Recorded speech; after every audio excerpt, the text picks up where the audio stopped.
We don't Yeah, have. we're gonna die. We're gonna die tonight. Are We you don't ready have to die? Jaden. We're I'm probably ready to not die. gonna die because Jaden's not here to open.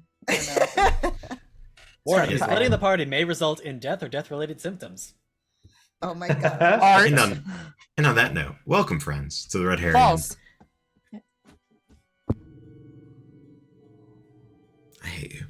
Balls. Welcome to the Red Heron. I am your innkeeper and dungeon master, Logan Hanley, here to spin you and the wonderful players you see around me a yarn through the lands of Ecriom. Yeah, it's been a while. We're excited to be back. Excited to see. No, there's no flying penguins. We're in the fall court, Johnny. Go fuck yourself. This is also passive aggressively at Terran too. You're setting a dangerous precedent for somebody who's never seen our stream before. Listen, I apologize, but no flying penguins. No. You can't just yell shit into the void and it become true, Johnny. Where were we? I don't know. People who helped make this possible. Bree Flame with the overlays. Esoteric for cartography. And Delborovic for the art that you can see below me. Special shout outs to Umbral Oculus, who are amazing purveyors of dice. And you can do this thing like I have to do with their D20 or D2. And you got another third eye. And Dragon Rock RPG Design, who make amazing D&D 5e content and have been super helpful in the creation of things and just bouncing ideas back and forth whenever I have a weird idea. And then Initiative Order, who's just an amazing partner community that does all sorts of amazing things, and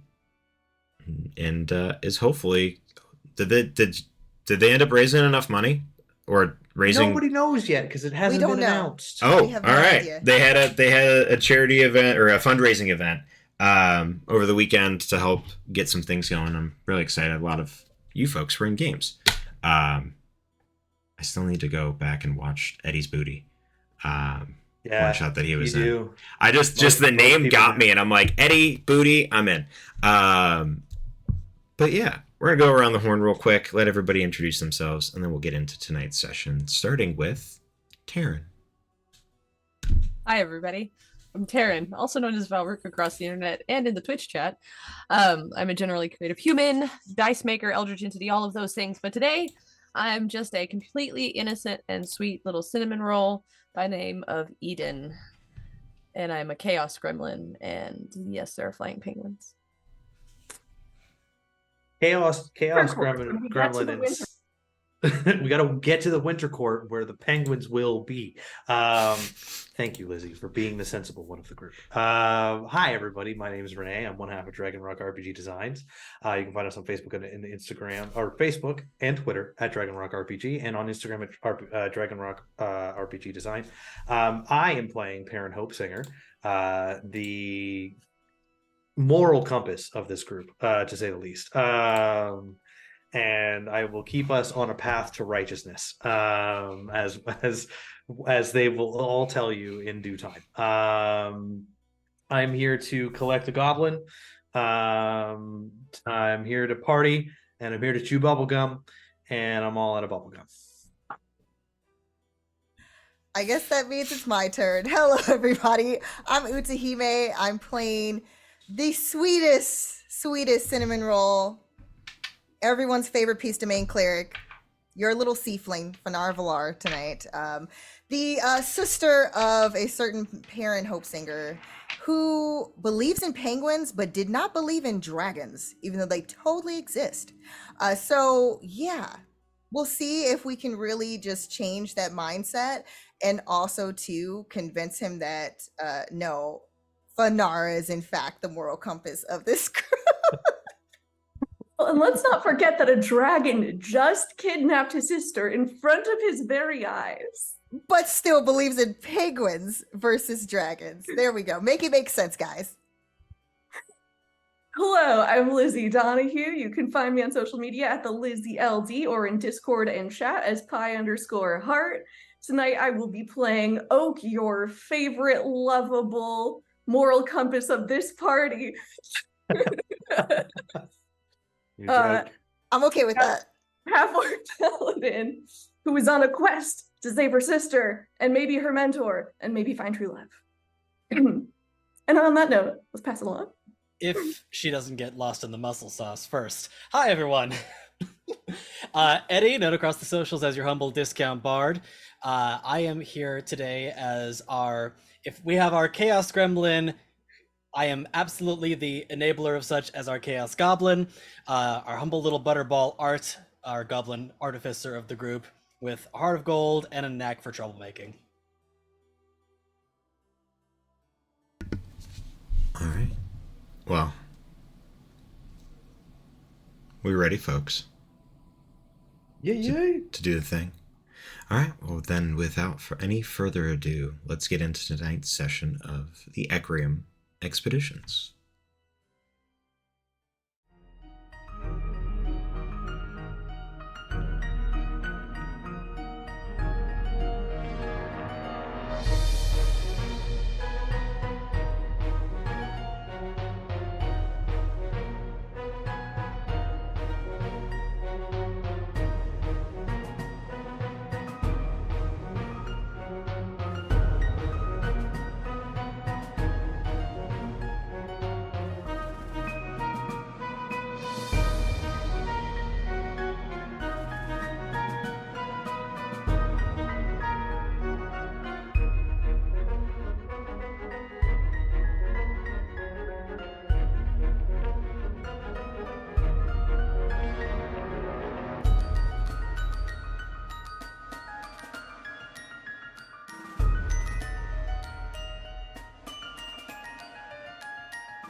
Welcome. Cojones.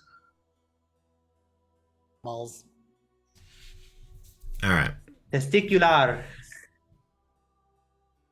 Huevos. Really? Did you just what? Huevos are eggs. Sometimes. Sometimes. Oh my god. Frijoles. That's beans. Pommes Right? de Bouche. Oh my god. You know, don't bash. It's not about the. It is. It's gotta make sense. Welcome back. Where we left off, Art and Fenara, as the bandits made their way into the Fall Court, got abducted by a Draco Lich. The party tried to get them, tried to rescue them in the moment, but were assured that no harm would really come to them if they abided by the rules and played it safe. They continued to a small town where Perrin the Wingless performed at the local tavern, and they learned some information about Oak and Eden before finding a night's rest. In the morning, they ventured out of the town and toward the skull-like keep in the distance belonging to the Lord of Bones, the Skeleton King. As they ventured, Fenara found herself woken up in a field and being chased by some sort of scarecrow, using her fears against her. She quickly cast a spell up into the air, allowing the party to see where she was, and they all convened and were able to stop the scarecrow from, fearing Fanara any farther. They continued on their way. The lush, harvested fields surrounding them eventually giving way to a decaying and lifeless forest. And as they made their way up the path, Art found himself awoken within some sort of central hall, surrounded by skeletons and these centaurs of immeasurable size and strength. And ripped. They were hulked out centaurs. But more importantly, the lord of this court, the Skeleton King himself, who tried his best to instill doubt into the mind of our young goblin friend, as he is now yet again lost and without the rest of the party, hoping that they come to save him. Where we'll pick up with you, Art. Just briefly. The Skeleton King is still holding you close to his face. You can see part of his face is that definite skeleton, just bone and like with bits of like pieces where it's been carved into or like cracked. The other side, this decaying fleshy face. We will see who comes. And if they decide you are willing, if they decide that, not willing, they decide that they need you, that you are worth something to them.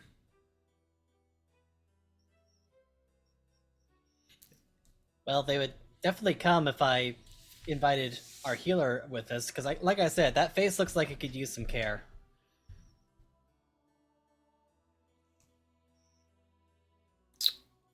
He looks at you for a minute before dropping you to the ground. And it's like as you drop, you hit for a moment before two skeletal arms reach up underneath you and kind of hold you in place. Somewhat floating, like your feet are touching the ground, but they're like just barely touching the ground. Keep him here. And when I return, ensure that our guests are properly welcome. And he turns and goes off. You can see a small doorway, or like a doorway behind the throne there, that he opens up and walks through, and very loudly slams behind him.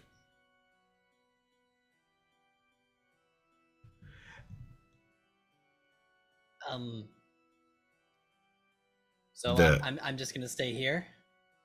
The skeletons, without saying a word to you, set you down so your feet are now firmly on the ground, but they maintain this kind of like grip on the back of your shirt and your jacket, just to ensure you don't go anywhere. Spark kind of flaps up to you for a moment. Do you want me to? Do you need me to do anything? They don't seem to be. He like looks around. They don't think particularly caring of Dulcar and I. That's a great question. Well, if nothing else, maybe you can keep an eye on Dulcar for me. I really want to make sure that he stays safe. Of course. And he grabs. How do you have Dulcar stored currently? Is he just in one of your pockets, or is he within his like a cage? So normally Dulcar would be sitting inside my backpack, but I imagine that I don't have that with me right now, right? Correct. Your backpack, it looks like, is on the other side of the room. Dulcar has been pulled out of it. Some of your stuff has been rifled through, but it's you, Dulcar, Spark, and this small army of skeletons and roided out centaurs. But the bag itself, albeit empty, is still here, though. Correct. Yeah, if you, I think the bag is still over in that corner there. You might be able to keep Dokar in there. He's usually pretty comfortable in there. And at least you can, keep an eye on him. And, well, if I don't really know what the situation is here, but if this ends up being a problematic environment, at least you can get him out of here. And do you remember how to get back to the others? I flew behind the dragon for as long as I could, so yes, I can get back. You could. I can try at least. I mean, I only saw it briefly as I was coming through, but I can definitely try. Then, please, absolutely. Then take Dokar with you and get back to the others. Okay. All right, come here, little skunk. Dulcar. He like tries to pick up Dulcar for a second, grabs him like from the underneath, but it's very much like a child the first time they've tried to pick up or like pet a dog, where like it's doesn't quite know the direction or angle to go at him until it finally just kind of picks him up, and like Dulcar just kind of goes limp, so it's just like hanging there. Brings him over to the bag and throws him in the bag, and then kind of baby Bjorns to the front of himself. And starts to like lift off and fly a little. He's not flying very fast, but you notice there's a couple of the centaur that eye him for a moment. But then one of them kind of bumps the other one, and they're back at looking at you. Just take care of you two, okay? Yeah, I got you. I'll make sure nothing happens to this little guy. You're good. We'll try to find everybody else. Yeah, we'll be back. And they just take off and fly away. And you can see they go up into the rafters for a moment, and then you hear like,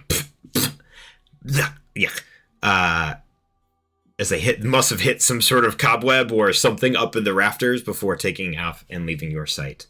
And that will bring us back to our core 4 here. You've been walking through the forest, and it's following this main road that's carved through and almost cobbled into the forest itself. As you look deeper in on either side, you can see the beginnings and formations of what look to be like thicker, larger spider webs.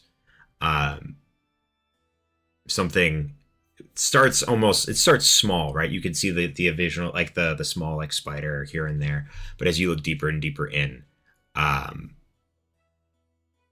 you notice that the webs are getting thicker and have more heavily clumped, and some of the kind of sacs that are around are becoming more and more larger in terms of the prey that's being devoured, from bugs to birds to what would be squirrels and whatnot, and then even larger.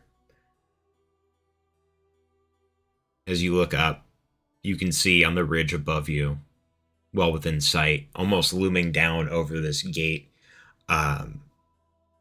these 2 large sets of eyes, and the ridge of what would be like that nasal cavity of a skull looking down at you. You're about maybe a good 10-minute walk, you think, from the center gate that the road leads up to. So far, no real signs of life or movement around that you're aware of. Time of day is it? Sorry, did I miss that? It's slightly after midday at this point. But as you've come into the forest, you have that very the day was pretty clear, but as you've gotten into this section of the fall court, this slight overcast begins to come in. It hasn't fully developed yet, but you can see the cloud formations beginning to kind of center over and around the keep. As we start to get closer, Eden's gonna kind of like slow down a little bit and just kind of turn to everybody. Okay. So, I say this because I really love you guys, and all of the research I did with Dolus before we came here, I learned more about this guy than anybody else. Okay, well, tell us what you know. This person is considered intimidating to everybody, even people of the Winter Court. Like, this is a very powerful, like, warrior type of person. And in general, with the Unseelie Court, if we act like we have recently with everybody, they're going to take our disrespect and they're going to kill someone. They play games, but they're not fun games. And you kind of have to play along. And I really care about all of you, and I don't want Art to die.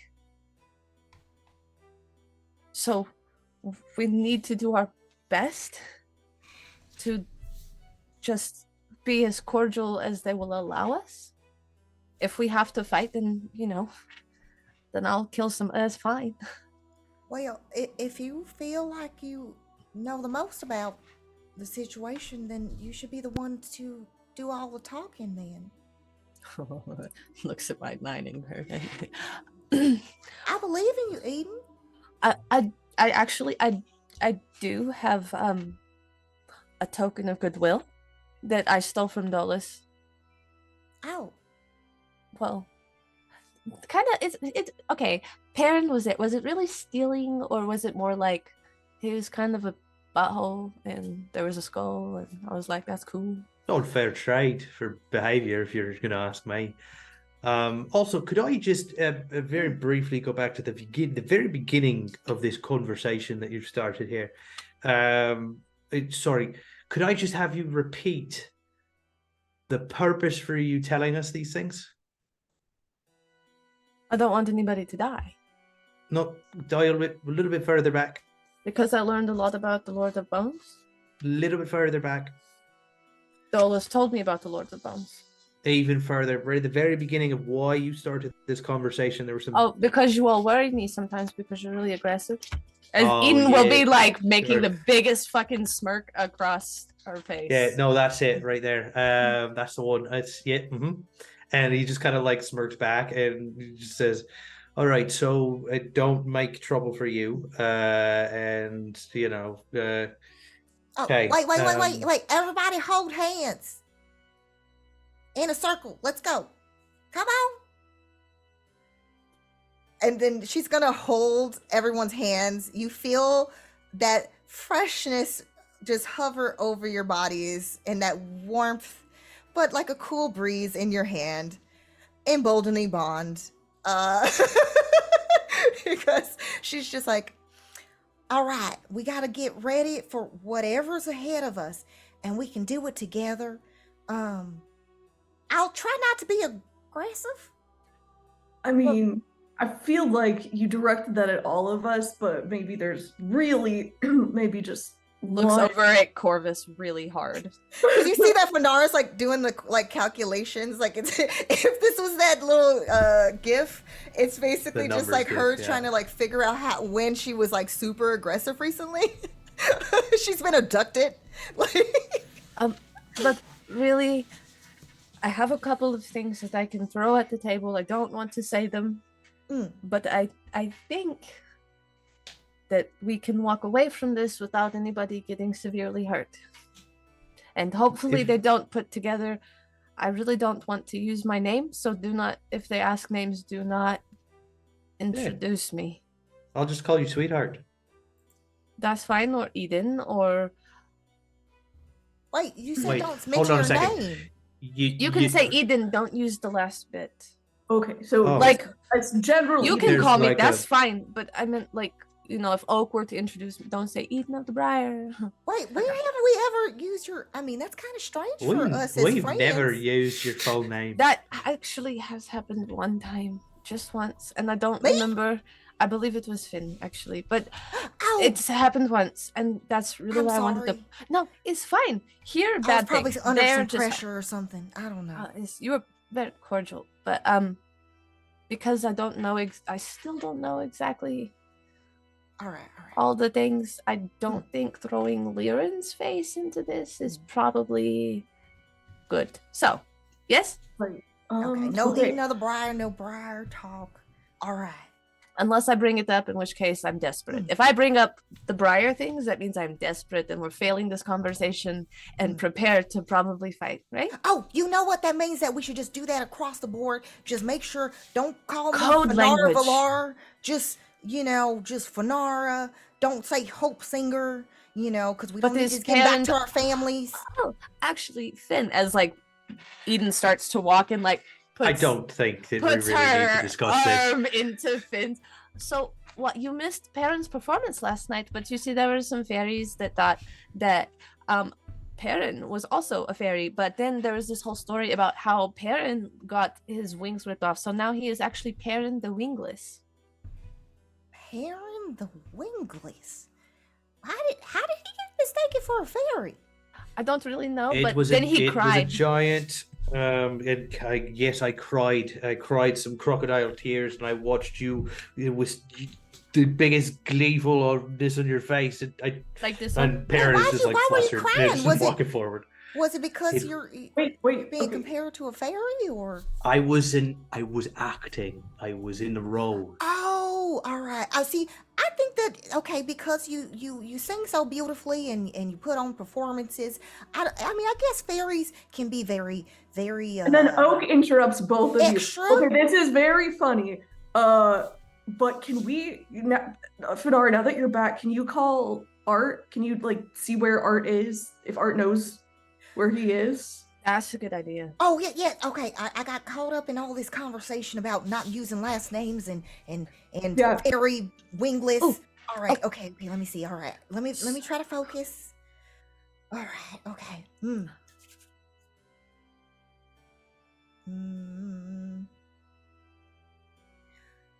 Art, if you can hear this, which I'm pretty sure you can, where are you? How can we find you? Hopefully you're safe. Let me know. Do I know for this that I can respond in my head, or do I even hear it, first of all? Well, yeah, you hear it, and you would know that the nature of the spell allows you to respond. But, do I have to respond verbally, or can I do it? No, you could do it mentally. Okay, I think just casting Then, the spell would require the verbal portions. got it. Then I will, in my head, respond back. Oh, well, hi, Finn. I'm currently surrounded by skeletons and very buff centaurs. And, I'm being held in place by some bones. Met a weird guy. You might be able to heal his face. Oh, that's a lot to digest. So he's surrounded around some centaurs, and he's being held by bones, and there's a guy who he believes that I can heal his face. That sounds weird. Can't be any weirder than anything else we've experienced here, right? Is that in any of the things that Dolus Well, gave I'm- you? I mean, so the Lord of Bones commands a whole army of undead, basically, and himself is, I'm assuming, then maybe that's what Arth is talking about. But also, we need an exit strategy, or at least a sign. If I bring up the Briar, that means I'm getting desperate, but maybe we have a call signal of whoo, and that means we Yeah, just start. safe word that we need to get safe. Yeah. But wait, okay. That's, yeah. Wait, that's- who? Who is the safe word I don't know. We need to make one up because that's a bad or the one. not so safe word? I'm confused. Let's come up with one that means let's book it, Okay. and then let's come up with one that means we're fighting. Yeah. Look, what about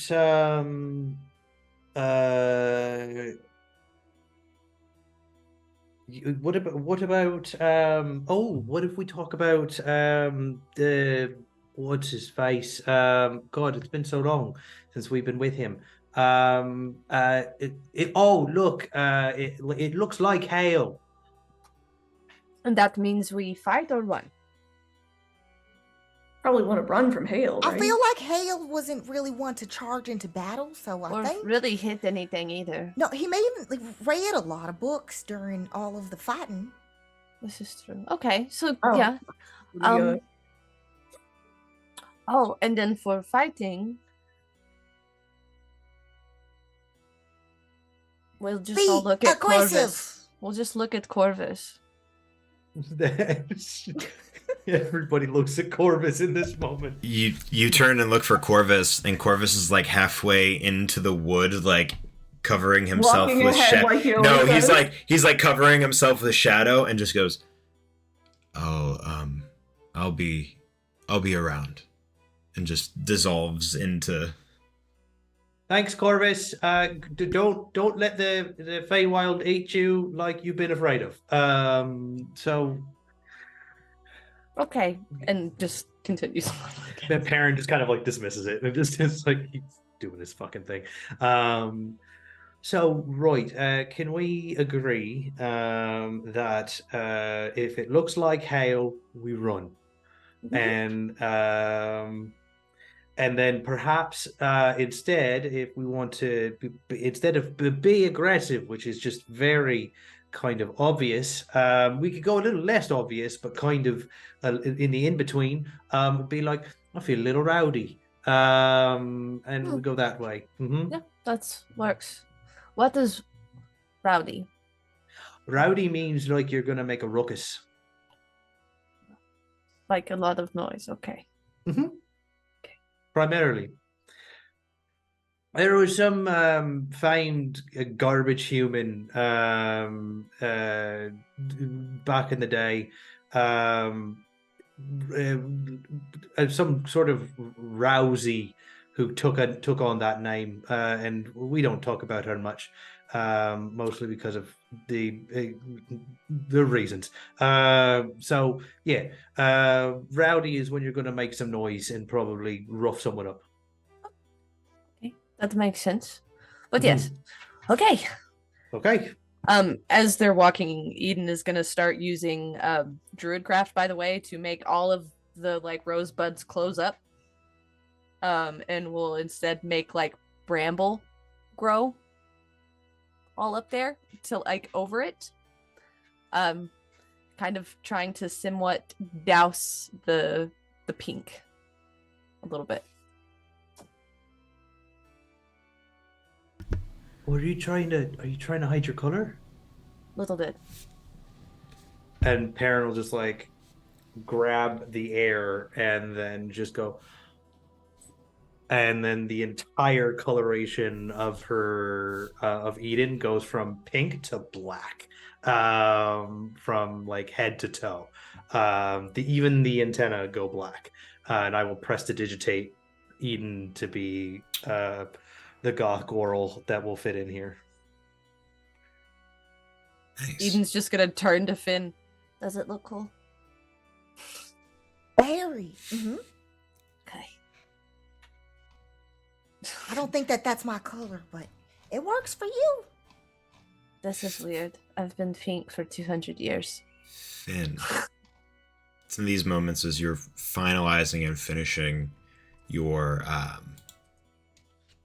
conversations, your plans. Goth Eden is now apparated in front of you. That you can begin to hear the echoes of hoofbeats coming from. On this device. No, Echo. Echo, stop talking, please. I gotta unplug that. No, get out of here. You're being unplugged. Bye. All right. As the echo of hoofbeats come from behind us. It's the echoes of yes, as they're now behind you. You hear the echoes. One set coming from the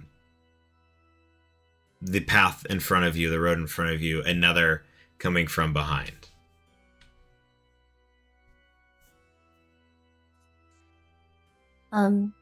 That can't be a good thing, correct? I mean, it could have nothing to do with us, but maybe we should get off the road anyway. I don't feel like anything is by accident. And yeah, and Eden's gonna kind of start to step off the road a little bit. Okay. Oh, cool. Yeah. Are there good hiding spots? Are we still in the forest? I mean, you're still in the forest. It hasn't opened up quite yet. If you guys have, were you walking and talking that entire time? Yeah. Okay. Oh, yeah. I'll say at this point, you guys get to the. With that, then you would have heard Finn the opening of the gate. That would have came prior to the hoofbeats coming through. But no, you're on that like kind of right at the cusp of where the forest ends and that this kind of ring, the sight line that the castle would need for protection and for defense begins. So there's definitely room for ample cover if you guys want to try to dive into the brush on either side. Go ahead and give me stealth checks. This is gonna go so good. Hey, Logan. Yes, Renee. For reasons.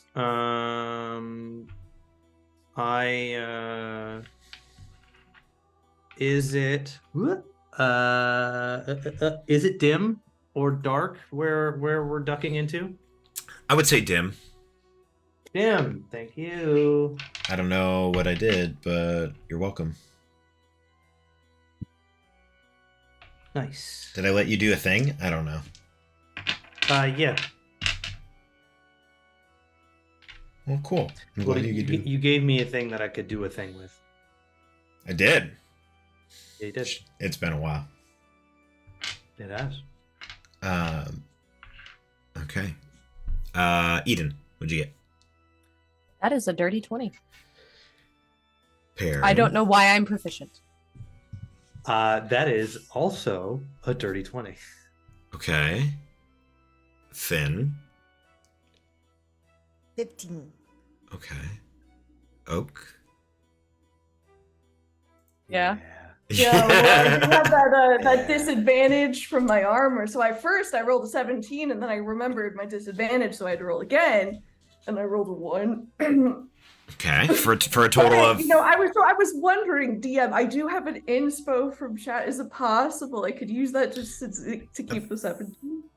You could roll the inspo and see what you get. It will replace the 1. Or shit. Well, technically, if we're treating it, yeah, it would replace whatever the roll is. So yeah, I'll allow it. I'll allow you to roll. I'll allow you to roll. Essentially, give you a third roll. Can't be worse. The third. So it's between. Well. It would negate the other two. You're using your inspiration to essentially go, okay, cool, this is my new roll. Gotcha. All right. Well, because we haven't had it. We haven't had a use of it in the instance of disadvantage yet. Oh, so wow. yeah. So we'll enough. treat it. We'll treat it with if it's disadvantage that it just bypasses the roll. Cool. So that's instead of a 1, it's a 5. Hey, slightly better. That's not bad. And Art. Oh wait, Art's not there. Art's not there. I'm looking at Eddie's face, and I'm like, hey, he's here. But he's not. No. Cool. So as you dive into now, let me ask you a question. Are you all diving to the same side of the road? Are you splitting up? Are you guys? I'm wherever Eden is. Let's be honest. Okay. Eden, did you go left or right? Let's find out. Left. All right. Finn, Oak. It would make sense if we all jumped to one side and No, jumped to the other. I'm trying to be as close as possible because of our bond. So Okay. yeah, I'm gonna be with the group. Yeah, So I we'll feel like say- my natural inclination would be to stay grouped up. Perfect. Yeah, Which means, unfortunately for the rest of you, I may blow all of your cover. Well, that's fine. as you jump, I'm just so big. Oak is just so big and bulky. I know. They're like hiding But- behind a tree, but then are like, Don't the get her nice- lost in the muscle sauce, okay? Calm it down. the nice thing about you all jumping to the same side is that even though you are a heavily armored mess when it comes to trying to hide, you are the last person to jump into this pile. And so the others kind of found the spot, and then you use them as cushions as you jumped in. And they kind of half like muffled and caught and like tried their best to keep you from being quiet or keep you from making a lot of noise. As you watch these two large, almost Clydesdale-sized horses come barreling down from either end of the road. They meet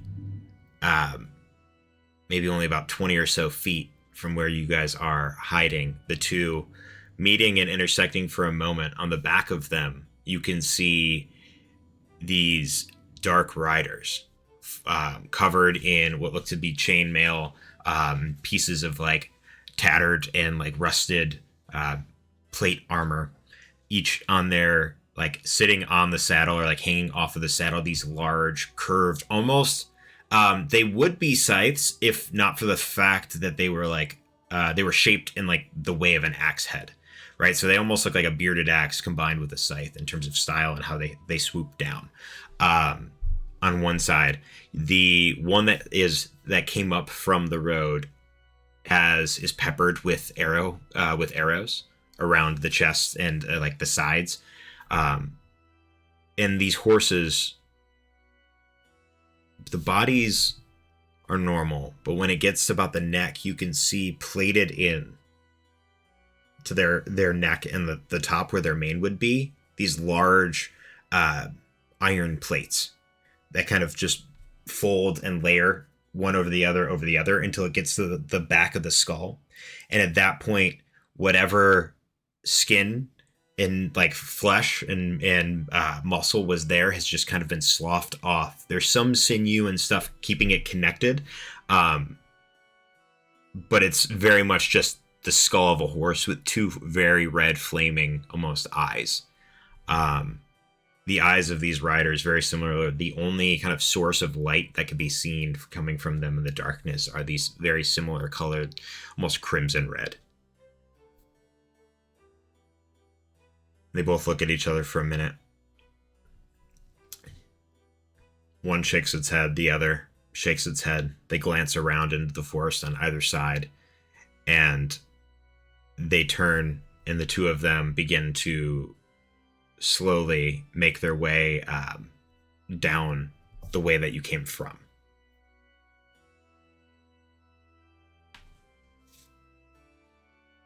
A minute goes by, two.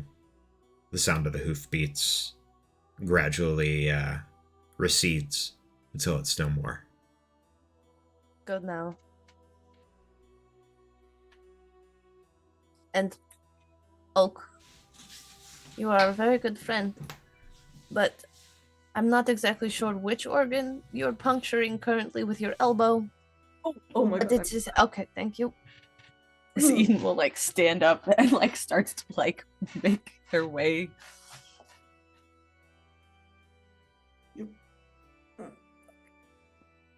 Clang, clang, clang, clang. As we go into the gate. Yes. Is the gate still open? The gate has been like put half open. So it's enough for you guys to be able to slip through. However, as you guys look up and like up at the walls, go ahead and give me quick perception checks.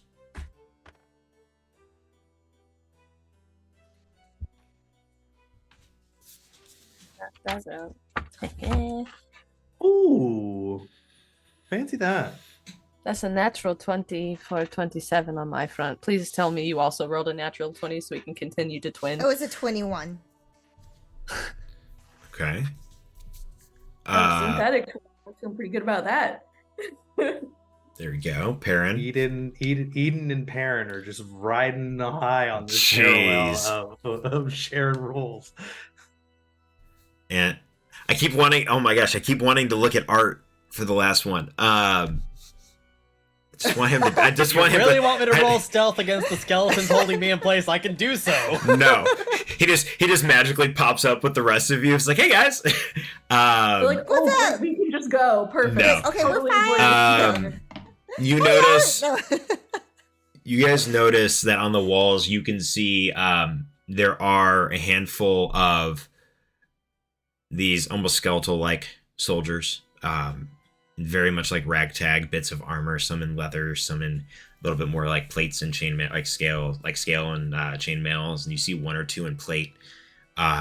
You see every once in a while, you guys sit there for about a good 5 minutes. Every once in a while, one of these darkly armored individuals that you saw riding, and meeting that you jumped off the side of the road for, walk out of the gatehouse and just purvey and like survey part of the wall, go along the other side, and then disappear back on the inside. Is there any way we can take just a tiny bit of time to time it? Like Time it. And I would- sneak in. I would say Time. go ahead and give me a an intelligence check. Either actually, you know what? No, intelligence or insight. I'll give you insight too. Oh yeah, all right. That would probably be better for you. Oh, okay, all right.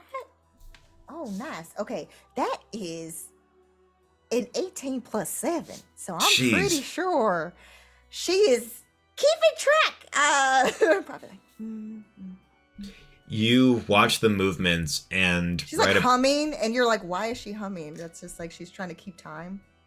you get this cadence and this rhythm going. You notice the back and forth, and then finally you catch the pattern in the guards, and you wait.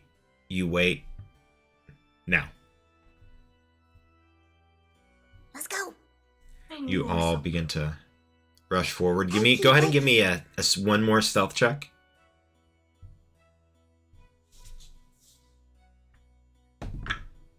Oh, freaking A. Of course.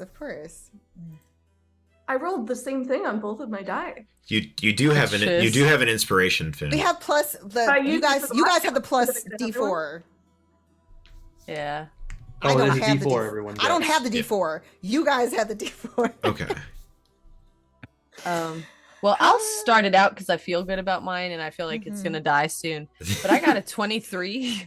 Oh my Okay, goodness. okay. Get out! Stop it! Wait, you didn't get a 23 too, did you? Really? 23. What is This happening? is fucked. Oh Like, my god. This is We have a fucking mission. stupid. This is There has never stupid. been a moment where Eden and Perrin have been so in sync with each other. But we have a mission. We have to save our We goblin. need a Yeah, tree. we- yep. KISSING. We What have to does get the that other mean? member of the polycule. Backstreet's back. All right. Instinct's better. Let's go with that for now. Finn, you got a 7. okay. All right. And the the moment of truth here, Oak.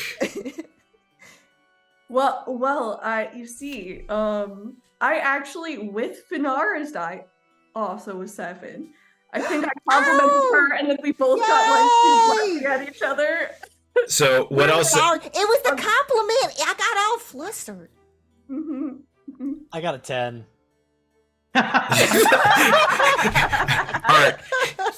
Art, you feel really stealthy, and like as you like are like just like in your own brain, eyes closed, and then you open up your eyes and you're surrounded by the skeletons and the roided centaur still.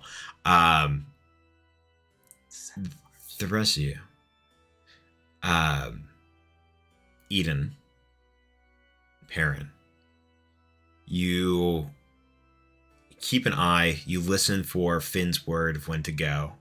You dart in quickly and efficiently, finding the shadow of the gate and just kind of melding and shifting in and finding a nice little alcove once you get inside the wall.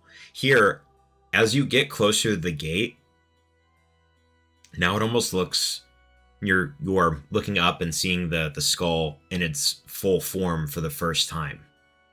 The gate gives this almost rib-like kind of curve to it that goes around to the back of the skull.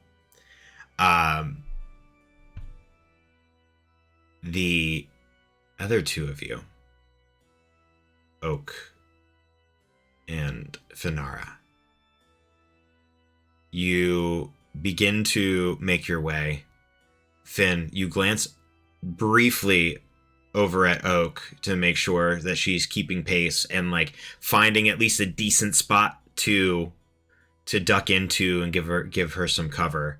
And Oak, as you look up and make eye contact with Finn, your foot trips for a moment. You go down to one knee, but as you do, your armor clanks together for a moment. And as you look up, you can see a pair of skeletons beginning to kind of peer over the water, or not over the water, over the wall. Before you hear a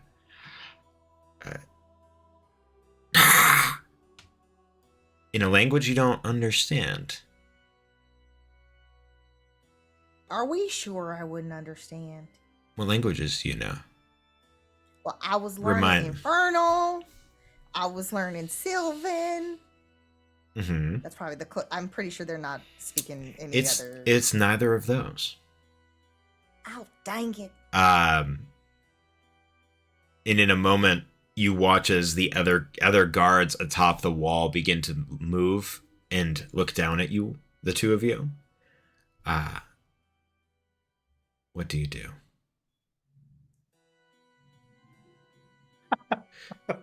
Yeah, absolutely. Like You just stop right there. yeah, I'm just All right. doing it. Yep. As you stop, Just Parent- look friendly. Perrin and Maybe Perrin they won't and do anything.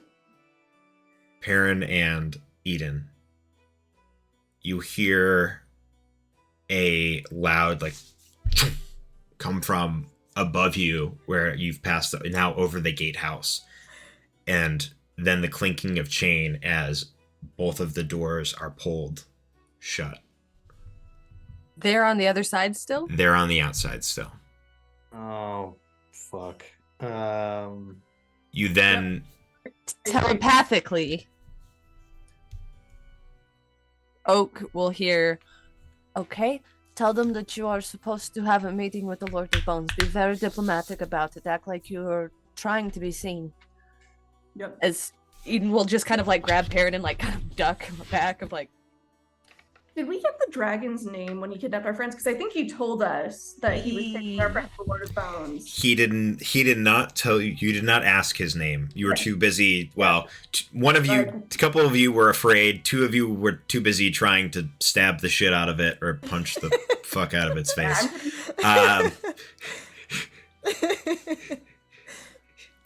Fair. Okay. we did not get his name. All right, so I'll just be like, "Oh there, we've come to retrieve our friend. Bone Dragon took our friend and said that he was bringing them here, so we could meet the Lord of Bones, and we request an audience." Here. You watch as simultaneously the two doors to the gatehouse open, and on either side, these armored individuals step out.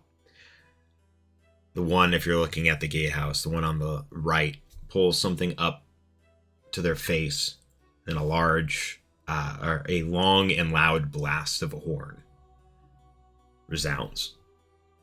And it's in this moment that you realize how quiet everything else in this space really is. There really hasn't been much coming from the forest. There really hasn't been much coming from the keep, except for the occasional shuffle or the opening of the gate. It echoes further and further down through the forest.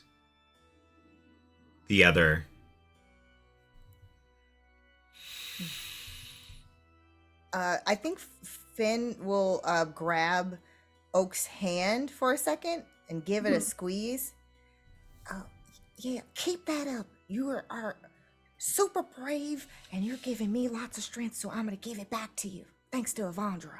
And she's actually imbuing a little bit more bravery into Oak with heroism. Nice. And who can First we say is calling our lord? We really need a party name, guys. You really need to. I'm just throwing this out there. At some point, it's getting Not difficult. now. It's been how long now? No, it's been only 49 sessions, you know. Who's counting? My are. name is Oak of The Dashing. Sorry, what'd you say? Oak the Dashing. Like, I forgot what I was supposed to do last Right, name. right. I'm sorry, I forgot. I got nervous. This is Finara. Just Finara. Yep. Beautiful. Green. His perception is not that high, so you just hear from Okay, But- in Perrin's head, Perrin will just hear, "Oh dear God, we're gonna die." Aaron comes like out from between Eden's legs up under her dress and just like kind of pokes his head over, like looks out over and just like, oh, for fuck's sakes, and just tucks back underneath I the think dress. we're very non-threatening, so there. Why would they bother? Do we keep sneaking forward, or do we wait on them? Perrin will like push out from the crinoline of it all and just kind of like look up and just gonna go, yeah, like why wait? We've And got we'll them start distracted. sneaking in. Eden, as you are standing there and you're beginning to make your way now into the courtyard itself, there isn't much building or room here. Okay, so we have to. We're kinda, okay. You have a space. It's maybe only about 50 or so feet. There's a small, what looks to be a small stable off to one side that has another pair of these, almost Frankenstein-like horses in them. And there's like another that looks to be some sort of like blacksmithy, but most of these buildings on the in the courtyard are in disrepair or are just like very barely being maintained.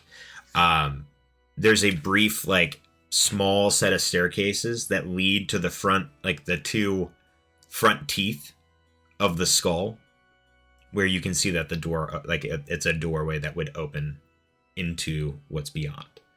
And then the last thing I'll give you is that as you are preparing to kind of move through the courtyard toward the skull and the keep itself, coming from where the lower portion of the nasal cavity, you can see what little bit of light is shining through the clouds, this glint of metal, as something leaves and slithers down for a second before it a couple flaps, and you can see Spark making their way out of the keep and past the wall.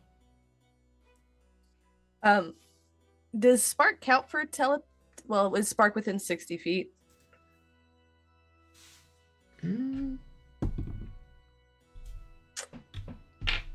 Sure, I'll give it to you. Then Eden will try to reach out to Spark. We're over here. Don't go. Where are you going? Can he respond? Yeah.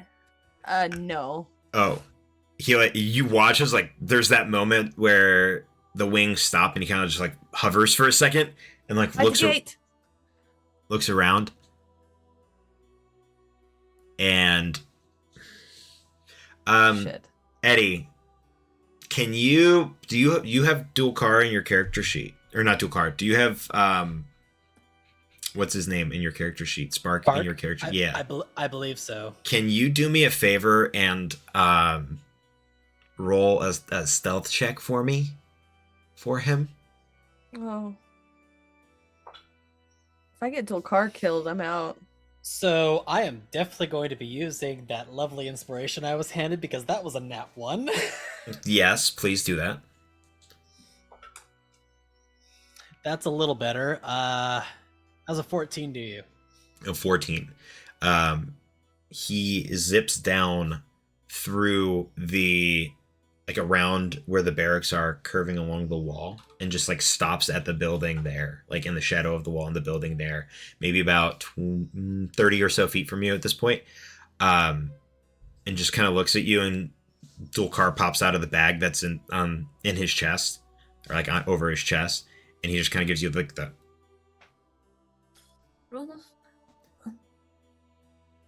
Oh, I have. He's like trying to hand mime, pointing to the keep, and like, Perrin. Next question, and telepathically. Just thumbs up for yes or no. But do you think sneaking in would be considered disrespectful? 2 thumbs up. Maybe we don't do that then, yeah, because they kind of have art. Maybe we. Okay, Perrin.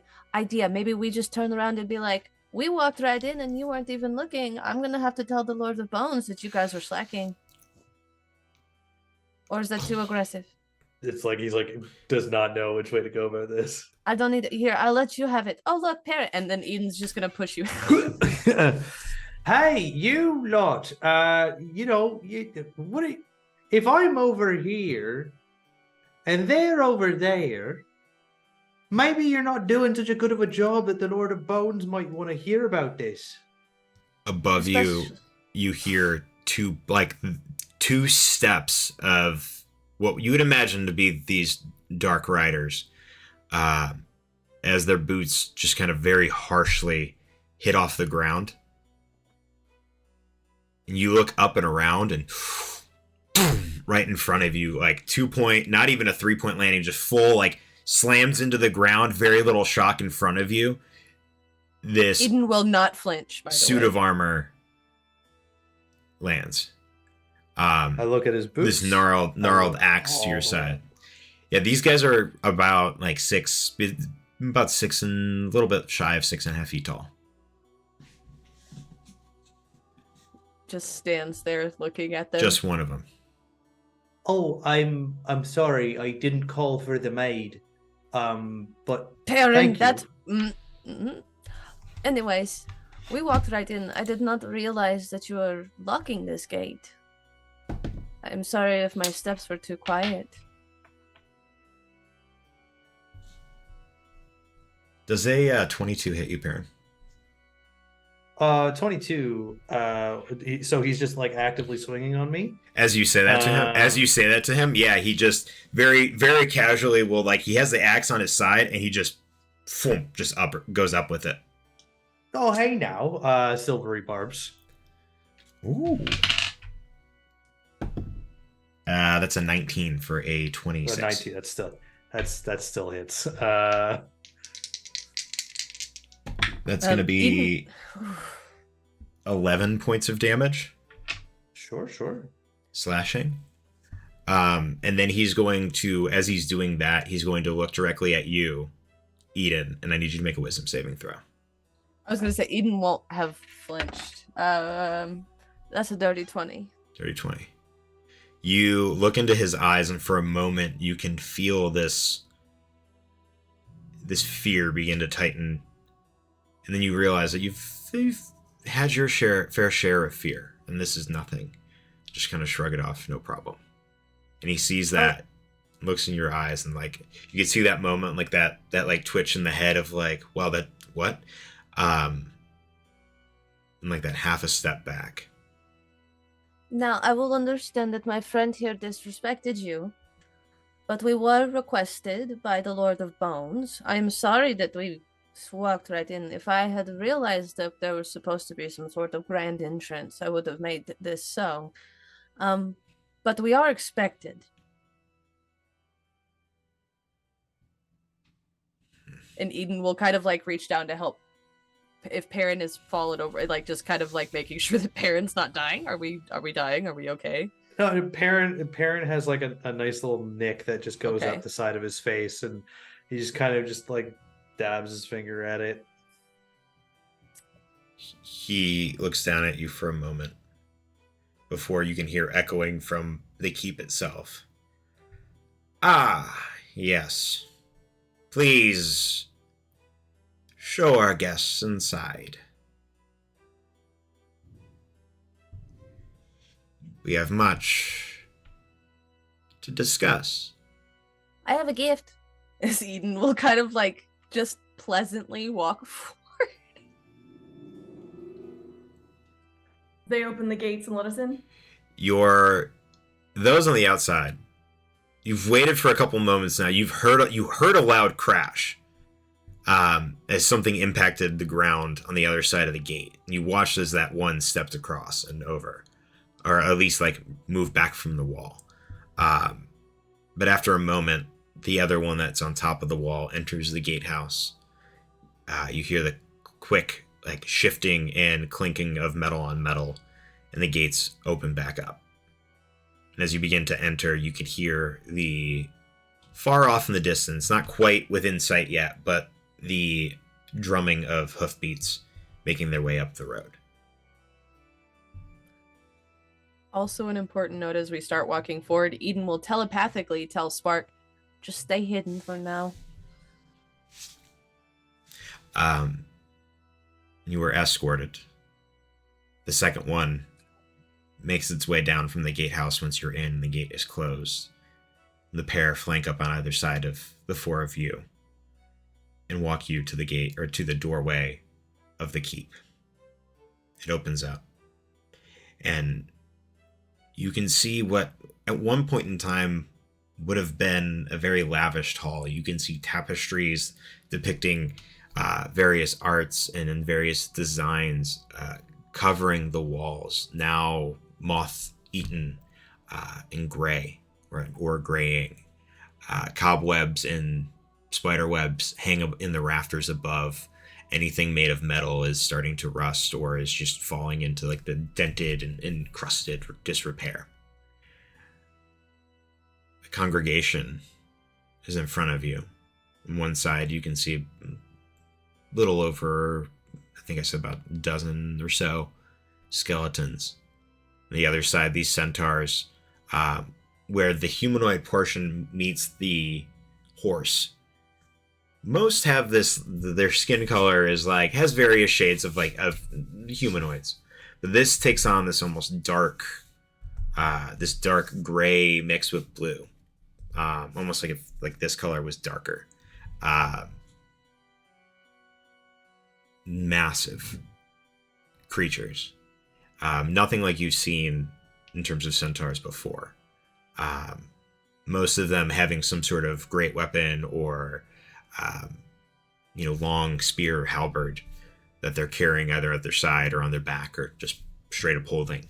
And you see up on a small platform where a throne of mangled remains of hundreds of individuals.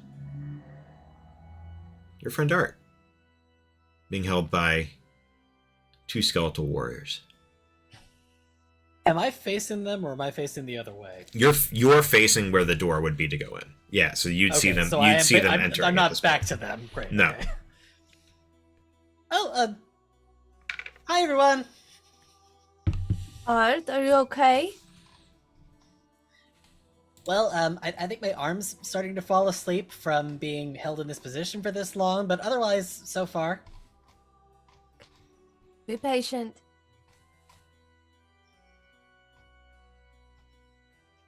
Did you, see anyone on the way in? I think I saw them passing by, but I think they're probably just lying low somewhere. Okay, good. You're pushed past these small contingents, and they make a small path for you, closing behind you as you do. that's when you feel it. The air, the presence in this room, it starts to shift. It has this kind of like almost not like mold and mildewy, but this just like a stagnant air smell to it. The room, this kind of just very bland, what's the word? In terms of temperature, it's not quite warm. It's not quite cold. It's just everything feels still. Everything feels old. And you get that little bit of like dried air and dusty air on your tongue. And starts to get a little warmer. Not unbearably at first, but I think the last summer day after the turn of fall. That one last day where it bumps up to 80, 90 degrees and you're cozy in your sweater, and all of a sudden you're reaching for your shorts and your t-shirt, and it gets unbearable and you start to sweat. The little beads of sweat start to trickle across your brow. The air, that's a good word, tepid, thank you, begins to swirl, coming in from far above and making almost like a cylinder, a cyclone within the space. Yo. The movement of the air begins to turn dark, almost like a storm. Are we supposed to meet you or not, sir? There's no need for displays of power. We've heard of you. From the bottom up, a pillar, the storm turns into a pillar of fire. And seated on the throne, you see a man, or what looks to be a man, coated in leathers, which the rest of you looks very much like leather. To Fenara and Eden, who have a little bit easier time at seeing the finer details of things, it's leather, but looks like leather of flayed skin, stitched and woven and sewn together. This cowl coming up and over the head, almost a pointed crown you can see across the top of it. The crown itself made of bleached bone. Inside the hood, you can see this white, grinning, almost Cheshire cat-like smile. Teeth pointed and almost filed. And eyes of red fire.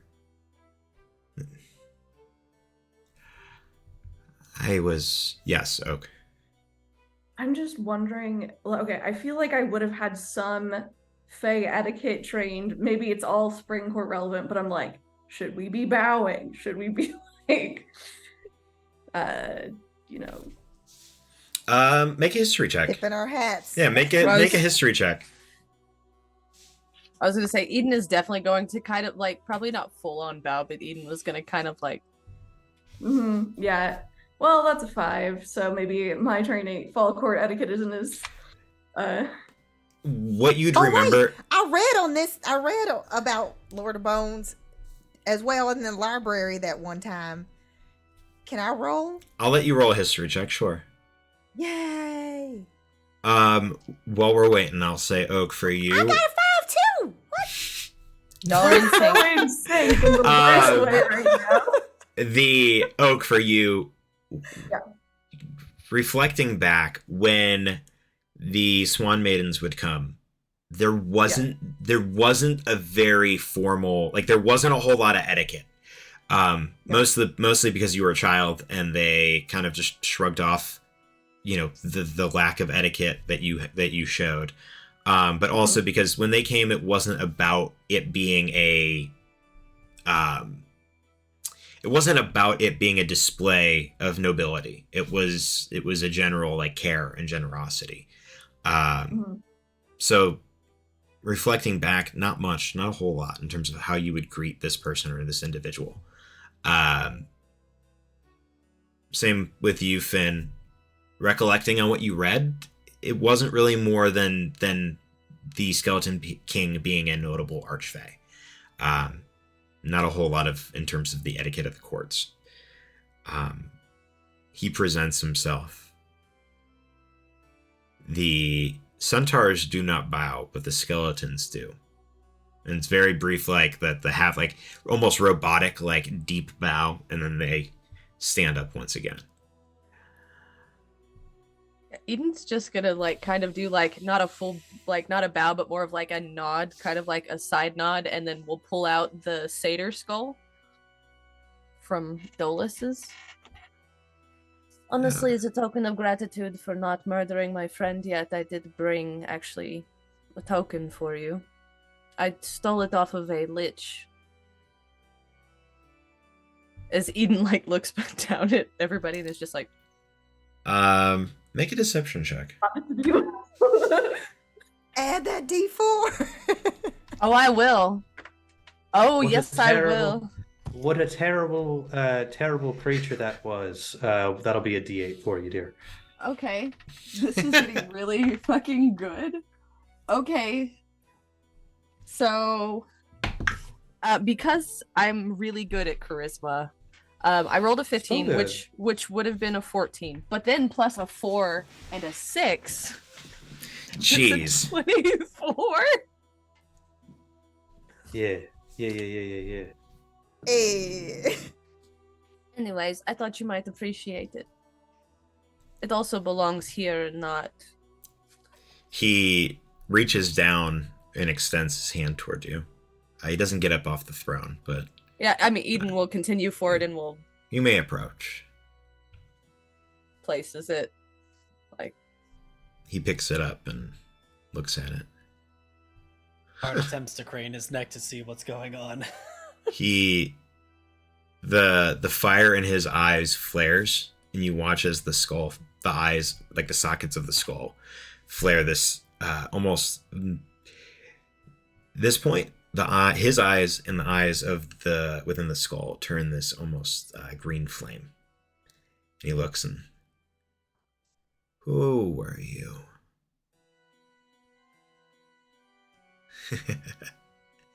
It's about time.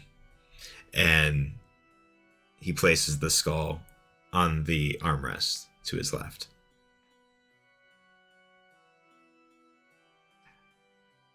Interesting. That satyr fled to the material plane a decade or so ago. You say it. You found it in the lair of a lich. Among other things, but And how did you survive that encounter? Or was the lich not home? at that time the lich was not home, but then I made friends, you know. I'm pretty reasonable. He reaches his hand and like just gently rests his hand on top of Art's head. My eyes will kind of do the to the black thing and will turn red. Oh, not here. You won't do that here. Won't do what? I didn't do anything. What's happening? Your friends came. I guess you were right. I told you they would.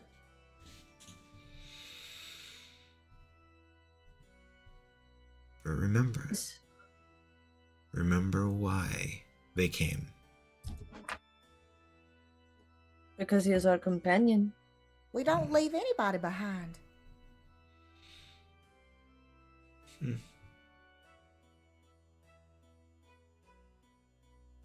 You don't. No. Not unless they ask. Or they run off. or get lost. Well, they Or- don't. Or, anyways, this is all irrelevant. You had said that you would be returned to us if we abided by your rules, and Yes. we have. As far as I'm aware, we've not broken any of your laws. So far, yes. You're correct. You've abided by the rules of my space. What is it you have come here to accomplish? We're simply passing through. On our way through the Grayings, and I believe we seek a council further in.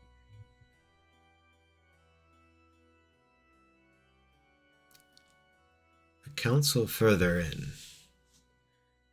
The only thing further in the direction that you travel is the Winter Court.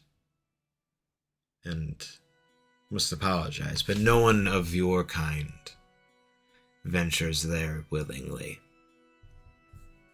What do you mean by my kind? I find this to be an odd one. Is it because I have moth antenna? I find that really hateful. No. Children of spring, summer, children of Shit. material. Is that us? Yes. Yes. I'm talking about the lot of you in general. I'm not making any sort of implications based on where you're from. Well, I mean, you Um, are.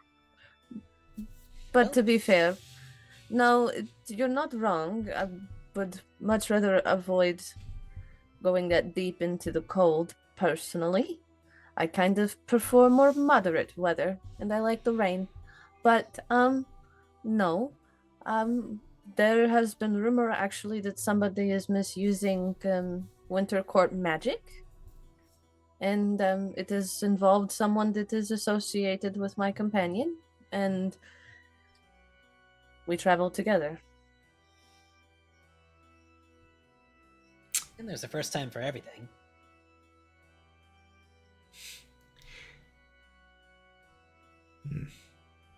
If I may, perhaps you've seen another orc traveling through here recently. His name's Owlbear. He's really tall, powerful, and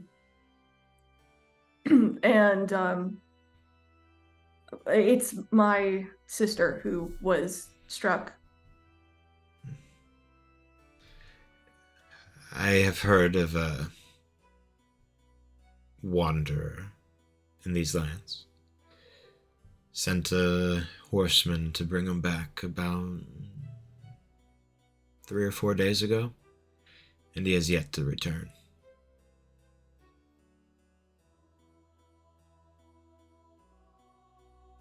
We're only loosely familiar with this person, if that. If he is capable enough to, if he's capable enough to kill one of my riders, then I think he deserves some grace. If he's on a mission to save someone close to his heart, who am I to stop him? Then they're going to stand in our way, as we are clearly guiding this person to do the same. Her? She can go. Excuse me? There are very few things that would get me to move against my unseelie allies. But taking one and pulling them, dragging them to where they don't belong, that I cannot bypass. So, he looks directly at you, Oak. You have my permission and my blessing to travel my lands in your quest to find your sister. I appreciate that. But do I take it that my companions do not have your blessing or permission? At this time, I think not. Why? This one, the fingers just kind of tap on the top of Art's head. He intrigues me.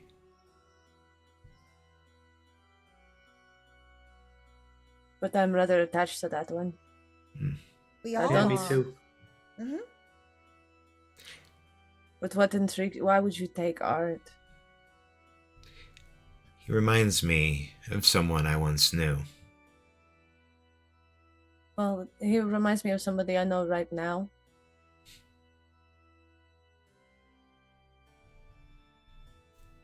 And I mean this with no disrespect. I am just confused at what it takes apparently to receive your blessing when we have done nothing but abide by the contract essentially offered to us.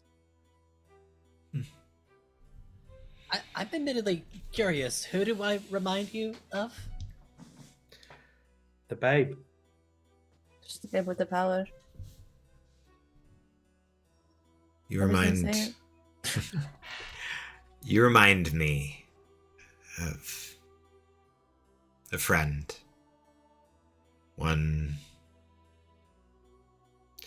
An ally from across the courts.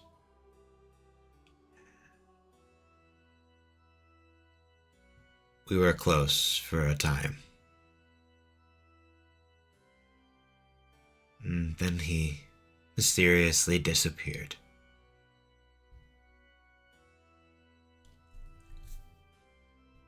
Do you have a name of this friend? I'm afraid when he disappeared, I lost memory of his name. As if he was wiped from the records. I know I have the memories of this man. Have What did the they look like? memories. Were they small and green also? No. They, what I remember is sun and warmth.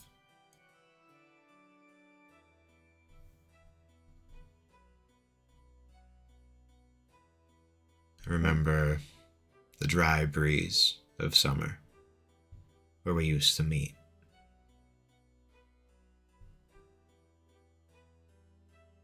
Any idea why that person disappeared?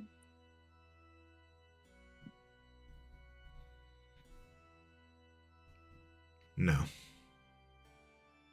And you'd see like the eyes have now like shifted. The eyes have turned almost like what used to be this like great flame in the eyes when you approached and when he first presented himself to you guys has slowly as he's recollecting on these memories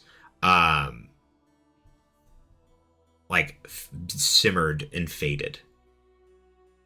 Not quite diminished, but just in a he's not angry, he's almost mournful.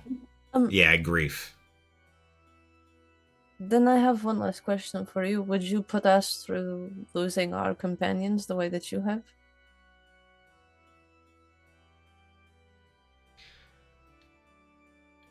No.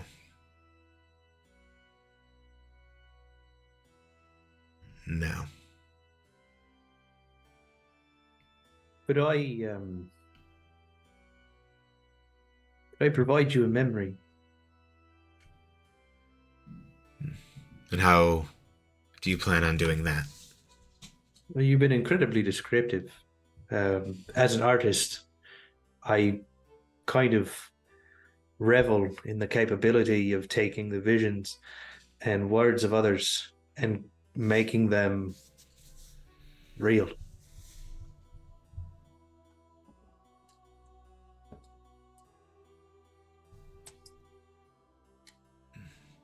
Show me. So Perrin will clap his hands and then let go and will prestidigitate like a starry night sky. And then and it's all just like twinkling, scintillating lights. It's all shimmering. And then all of a sudden the lights just kind of like shift together and they start to form the outline of like a very vague shape that like it looks kind of like art, but maybe a little bit more shapely, a little bit more longer, more As you summer fay. as you start to make like as you start to shift and make it, you hear him go taller. And Perrin just Not like as- manipulates. He points at Eden, not as tall as her, but roughly. He makes the vision about as tall as Orchid, and just kind of like makes it and shifts it. And then as he's doing that, I'm just gonna prestidigitate again, and in front, like just wafting under the nose, is that like warm, crisp smell of summer air. And The I'm hands just gonna let it permeate. the hands were on the like you watch the hands on the now on both of the hand rests like white knuckle. The one that was on the left was on top of that satyr skull, and the satyr skull just shatters. And he stands up really quick and rushes down to, or at least rushes to this form that you've created and stares into where the eyes would be.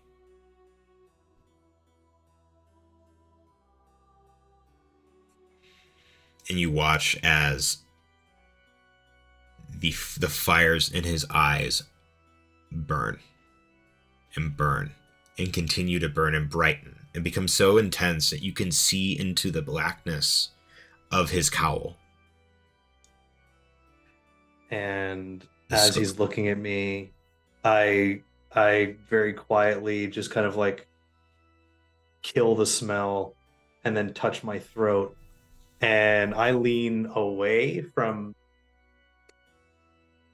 the display that I've created to kind of make it, to put a separation between it. And as I put my hand on my throat, I kind of project my voice through the stars. There you are. I've missed you.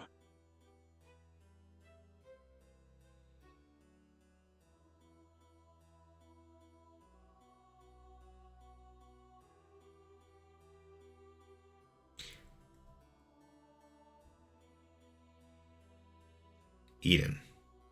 Actually, Fanara. Insight check, please.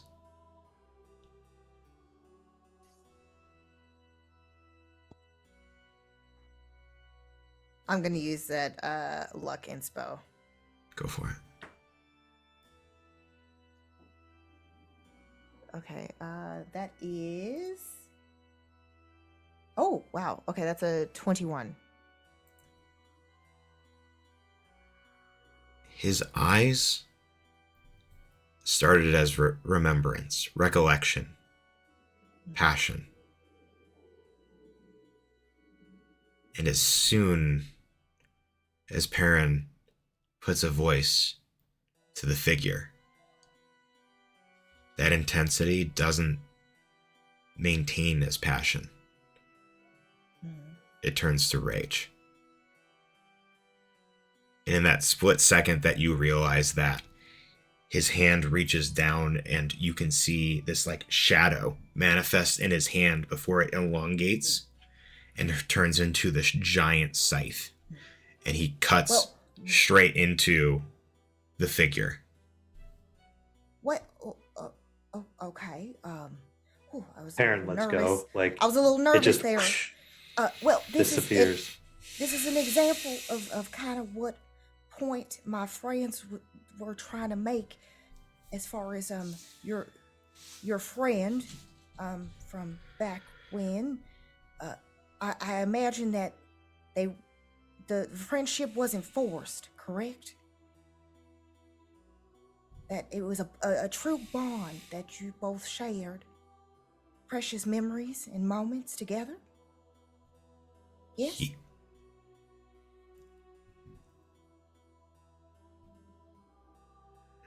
I can feel him. And he takes his hand and he just kind of jabs it into his chest. I can feel it here. I can feel the emptiness. The I understand, but despair. our friend would not be able to fill that void that is deep within your heart. No. I mean, I guess it could sate it, but never truly. It's not your friend's true form that you would see in our friend Art there. It just, I understand. It has to be very, very extremely difficult for you, but I promise you, it's that isn't the path you want to go on. He's not that person. Do you have any other information about what happened when they disappeared? Fanara, make a persuasion check real quick. I hear you, Eddie. I want to resolve I this also want to first. say Oak, you know, not always the brightest, but right now, I think if anyone looks at her, you can see the gears in her head are really turning. Oh, I think Eden and Oak are both like trying to figure out some like a fable shit. mysterious summer court person who's been wiped off the map. Yeah. No, I think Eden and Oak are kind of like, I will say that the persuasion roll was not the best. It was only a 7.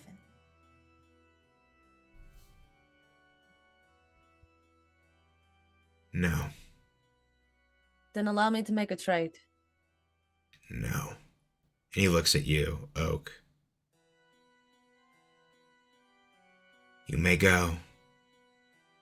You have my blessing. I can't. But the rest will be the void that you leave here. And we're going to go on break. Well, I guess I'll really think about what I'm going to say next. We'll be back in about 10 minutes. Go get some water. Do your thing. We're going to do ours. And we'll see you in a few.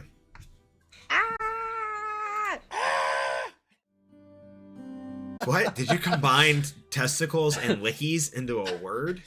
Testicles. Yes. No, it's Testicles. it's You were saying Achilles' testicles. Gotcha. Yeah, I it's said Achilles' son. balls in a different Achilles. way. Gotcha. But as the Skeleton King, the Lord of Bones, begins to step down the stairs towards you all, let's roll some initiative. Oh boy. Please and thank you. You're exactly right. You did hear balls in like 2 languages. Only We're kind of playing fetch of sorts. I'm Kind gonna of, yeah. I'm gonna Oh. attack them with a weapon and they're gonna catch it. Why am I using this up now? No! Okay. Got my nat 20 already. Okay, that's not bad. Did you roll a 3? Are we still in sync? I rolled a 3, but I have a +2 to initiative, so it's fine. But I did roll a 3. We're so in sync. Yay!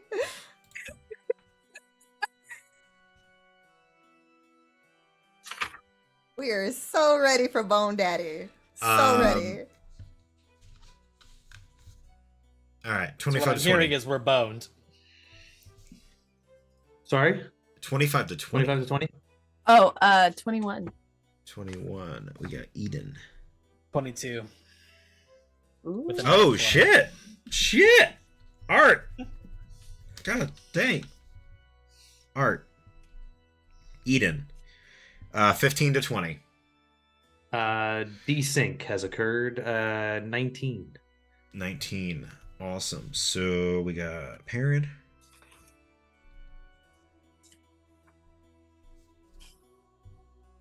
Yep, that's right, math. Okay, cool. 15 to 10. Wow. 10 to 5. What did you wait? What did you guys both get? Did you guys both Yeah. get 5? Wait, you Yeah. didn't hear us say we both? No, both I got- didn't. yeah. All we right, both rolled Rolly. a 3. Actually, I lied. I'm a 4 though. Rolly's. Wait, did you get? Oh, do you have -1? They No, we both rolled 3. She has a +2. I have a +1. Ah, gotcha. Okay, so then. So it's me, then yeah. Finn, and then or Oak. Perfect. Art, you're up first. Perfect. Yes. These So two skeletons are still holding on to you. Yep, I'm still held. Great. And to that note, I still don't have any of my stuff, right? You don't have any of your weapons, correct? Right. You have your So coat. You have your coat on you, which Right, but I don't have my frying pan, so Correct. that does reduce my AC. Cool. I'm trying to see on here because I don't remember. Do I have I don't have any sort of telepathic communication with Spark, do I? I don't think I do.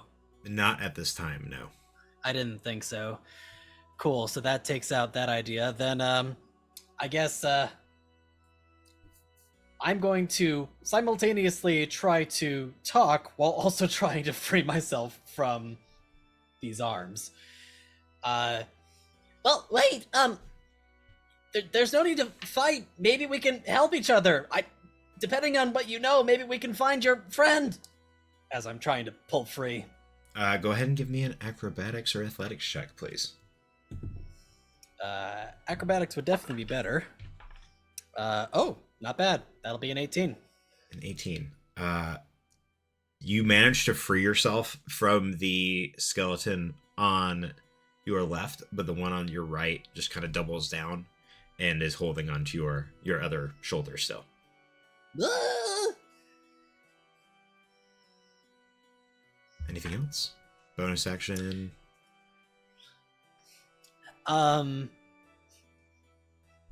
Unless a disengage is going to help me get out of this, I don't think there's anything else I can do. Unfortunately, you wouldn't be able to disengage because you're still technically grappled. That's what I was afraid of. But, so no. Cool. Eden.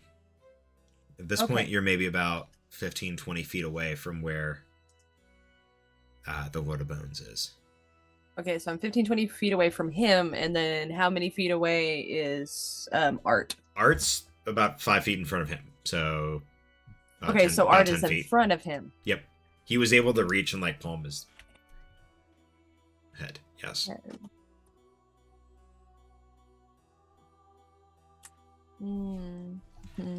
Okay. Mm-hmm.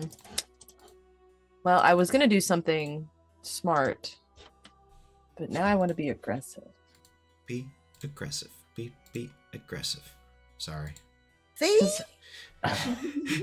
So there are 2 skeleton buddies also considered part of this, correct? That are holding Art, Yes. or are they superfluous boners? What?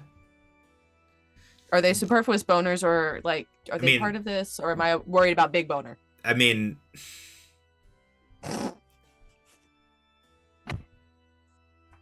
Come on, we got this. The biggest boner is probably the biggest threat, but the... I mean, But the boner holding Art is a boner, so it could also Okay. be. I don't know why the fuck I'm entertaining this. Yeah, I don't know. Make up your mind. Okay. No. No, I just want to make sure that I've got something to target. If that makes sense. Yeah. Okay. Well, let us start then.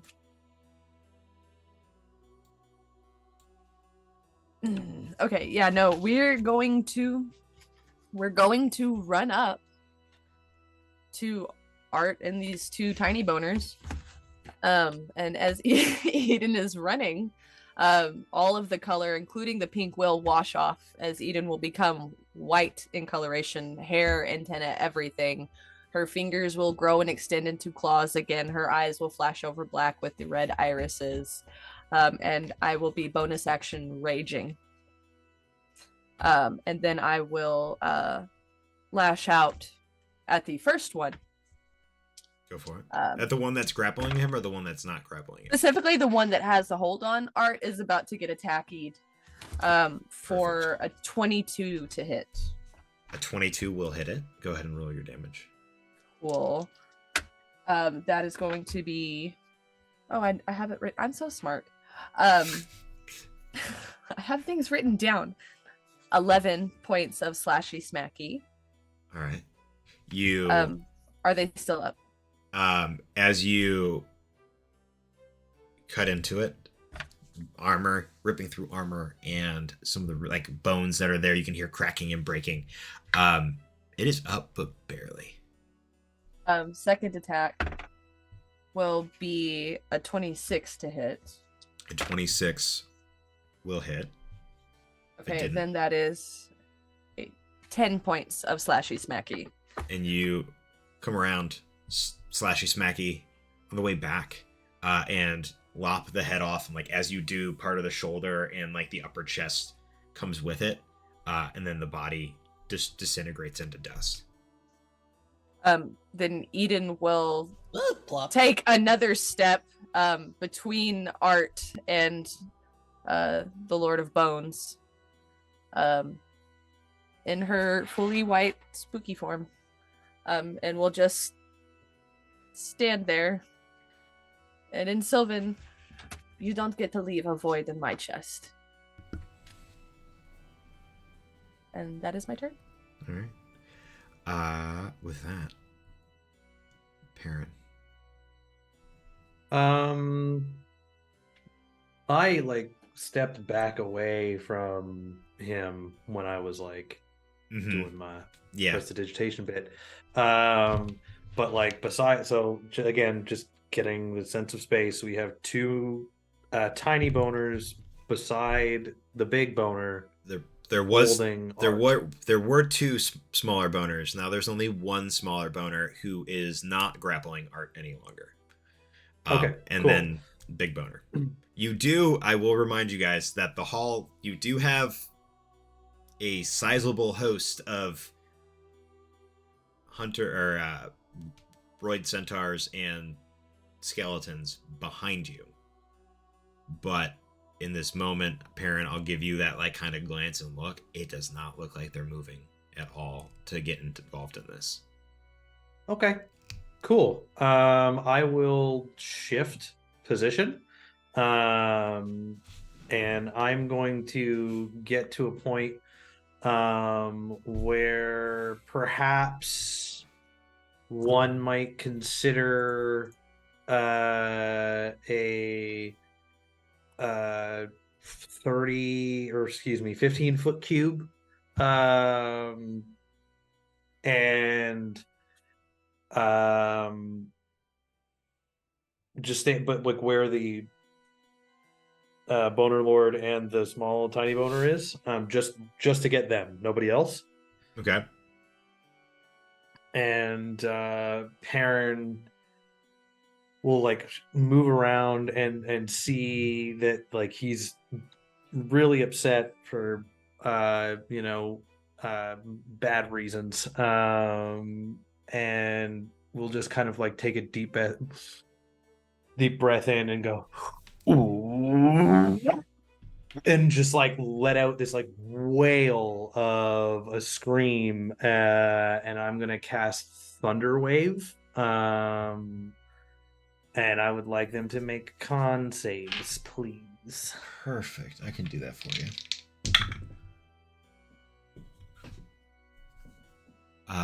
The skeleton is going to fail, and a 14 for Lord Boner. Meets it, beats it. Go ahead and roll your damage. Yeah, so the tiny boner will take 13 plus 4, 17 points of thunder damage. Perfect. And it gets pushed back, and as it does, it like hits up against the wall that's behind the throne and just shatters into dust. That's The Boner Lord 6. takes half. So 6. Perfect. And then so that's my action. Bonus action. I'm going to pull the short sword out. And I will say the command word and light the sword on fire. And then flip it backwards, hold, and just kind of wait for my moment. Perfect.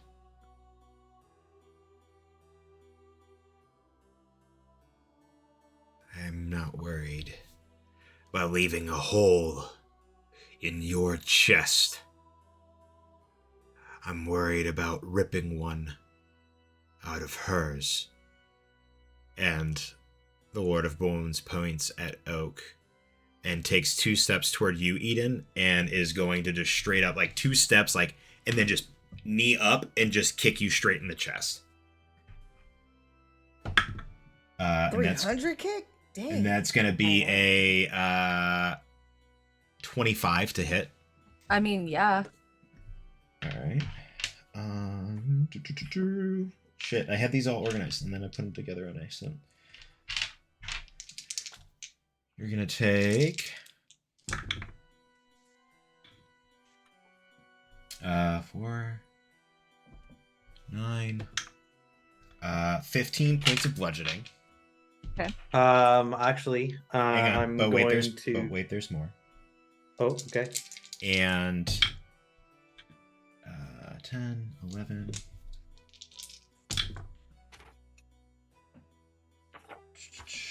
15, 19, 21 points of necrotic damage. Woof. And I need you to make a strength saving throw, please. Okay.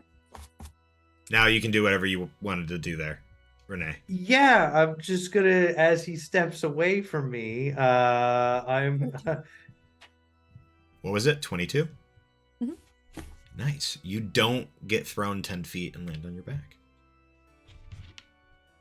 Perrin, just full of piss and vinegar, just says, "I'm not done with you." And Eden, you can add 6 points back to your hit points as I cutting words in. Perfect. As you say that, he's going to flip around and just come at you with the scythe.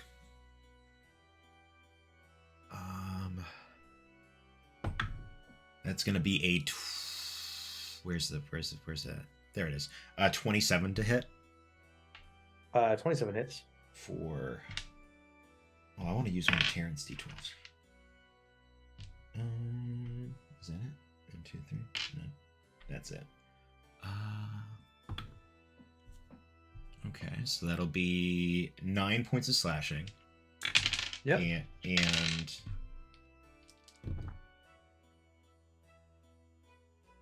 8, 9, 10. Wow, that's slow. 11 points of necrotic.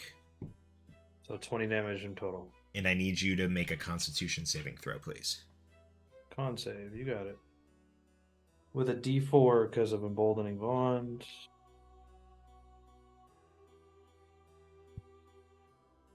Yeah, I think it's 18, 9.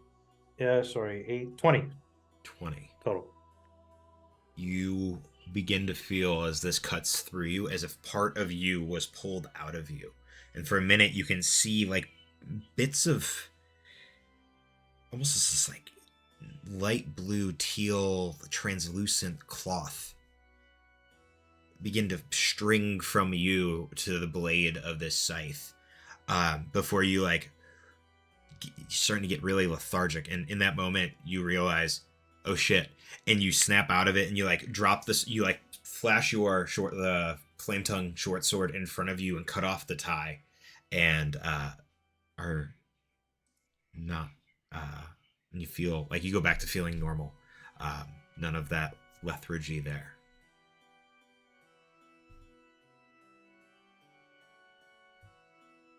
Finn. Okay, a few things. How far is the little boner? Is he still up? Both Or little is boners are now flaccid. Okay. So You're welcome. Boner Daddy is how far from me? He is about I'd give you were a little bit farther back. I'd say about 25-30 feet. Okay. And the gaggle of boners behind me, how far are they? There's words I want to say, and I'm not gonna say them. I'm not gonna say them. They are behind you wise. They're probably about equidistant, so they're probably about like 20-30 feet behind you guys. But you have not seen them, like, as you turn around, they have not moved a bone. That's fine. In this scene, what is happening, Finn is going to kind of cup the gemstone that is around her neck. Oh, great Avandra, please change the tides to be in our favor. May they feel the power of your radiance. And then you'll see this really bright blue glow start to build, start to grow. And it's gaining size as she kind of expands her hands and she pushes it out. And it's this burst of light that comes out from all sides. And she's doing Destroy Undead, Channel Divinity, right now. Even if it doesn't, what is she's hoping. Hang on, now I gotta pull it up. Yeah, you have to find the CR.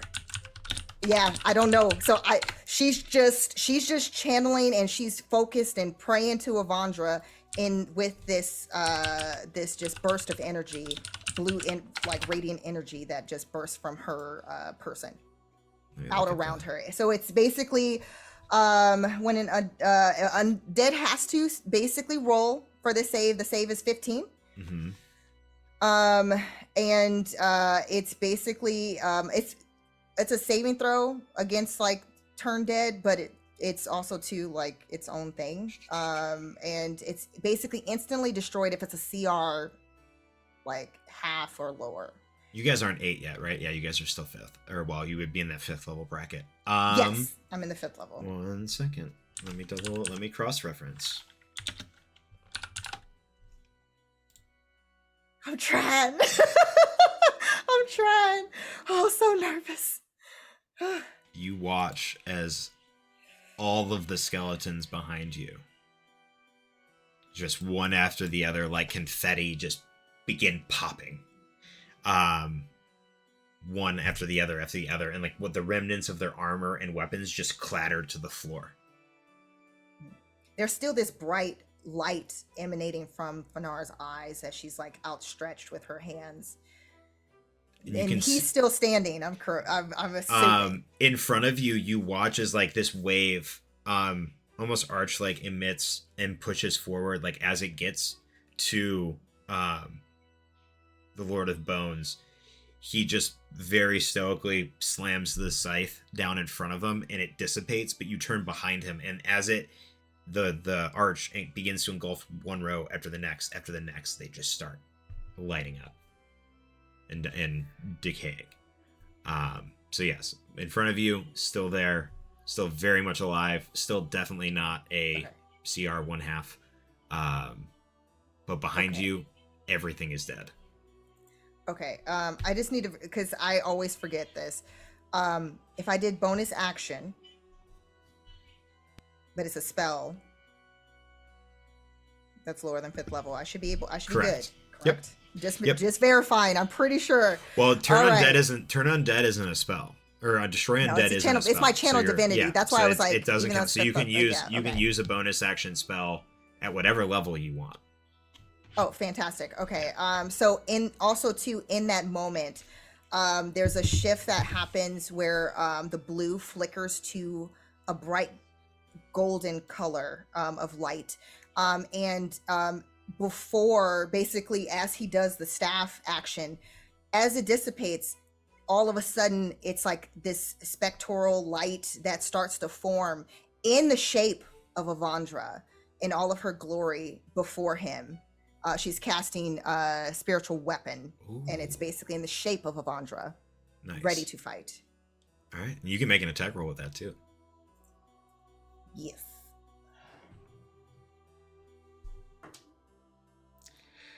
A 17. Does a 17 hit? A 17 will hit. Go ahead and roll your damage. Okay.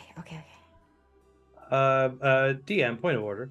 Yes. The Boner Lord doesn't happen to be undead too, does he?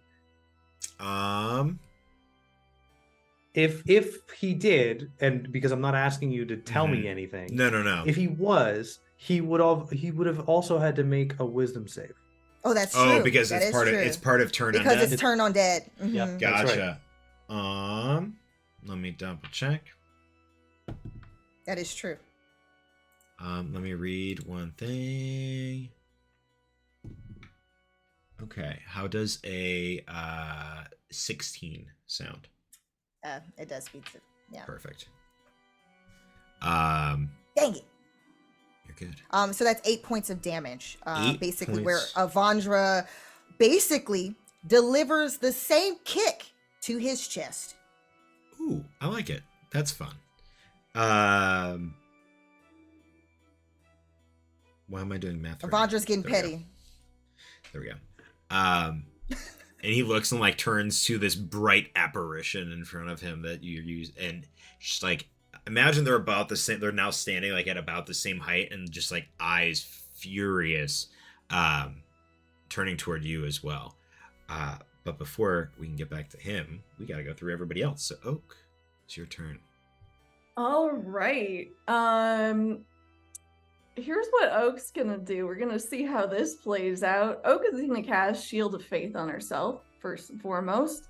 And then Oak is going to run directly in front of the Lord of Bones, go down on one knee and say, "Everybody, please stop. Look, I don't know, this might sound crazy, but how long has this man been gone? My father disappeared before I was born, and he was somebody important, somebody that Relcath took me into his nursery despite me being in the summer court. I don't know, but if I'm right, if maybe this is the same person, then we both want to find the same person. Please, can we talk? I just want to talk, and I need all of them if I'm going to continue on my quest." Make a point of order. Yeah. You have to talk all of that in 6 seconds. I know, in 6 seconds. So it's basically you're basically I was speed trying to running talk through it. fast, but No, that's you did better than I was thinking in my head of how quickly somebody could get all that out. Go ahead and roll a persuasion check. You'll get the D4 because Thanks of for working. you'll get the Okay, D4. You'll get the D4 because of Finara. Okay. And then if you have, I don't know if you have any inspo or have any bless, but if you have any of those, you can use it if you don't like your roll. Also, this is a skill check, right? This Or is an a ability skill check? This is an ability check. Correct. Cool. Then, Art's also going to use his reaction to shout out. I'm really good at solving puzzles. Get +4 to your roll, please, from my flash of genius. What? You can give that to somebody else? You do have I didn't know you could give flash. I didn't know you could give flash of Like genius luck. to somebody else. That's news to me. Wait, did you say flaccid? No. Flash- yes. flaccid Yes. genius. Art right now. Flaccid genius. Art right now is a real flaccid genius. Yes, 100%. God damn it. Okay. I was so I mean, confused. This is I a guess here's serious combat, guys. how far is Oak from me is really the big question. Well, she ran up. Oh, Dear I'm God, how big is it? If she ran up to the Lord of Bones, no more than like 10 or so feet. So, would it be safe to argue that Oak is within 30 feet of me? Yes. Yeah. Great, then it works then. Yeah, you're good. It's a 19 total. 19 total. Did you use? Do you need luck? We good. I did use the inspo. Okay. This die's been rolling well for me, so I'm gonna. I've been rolling low all day. This was, medium okay roll. Waiting.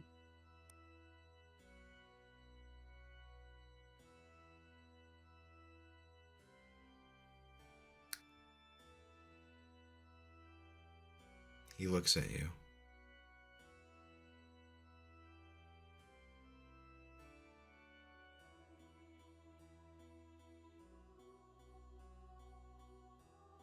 Choose one. Who is the one that would keep the void full?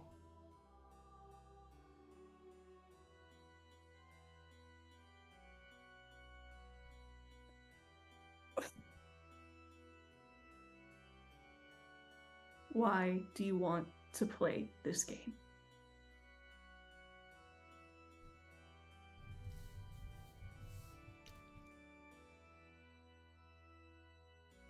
Because this is all mine.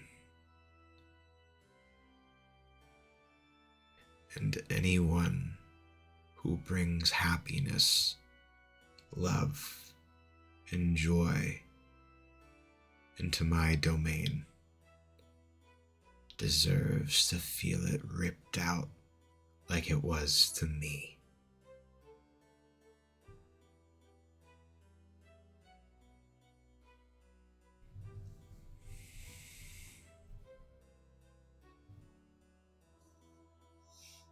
Is there any deal that you would ever consider where we all walk out of here?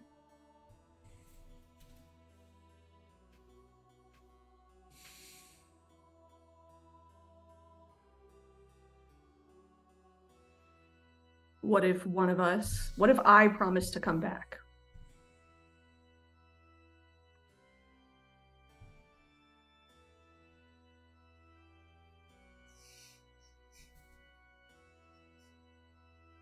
I think it's me that the Lord of Bone wants.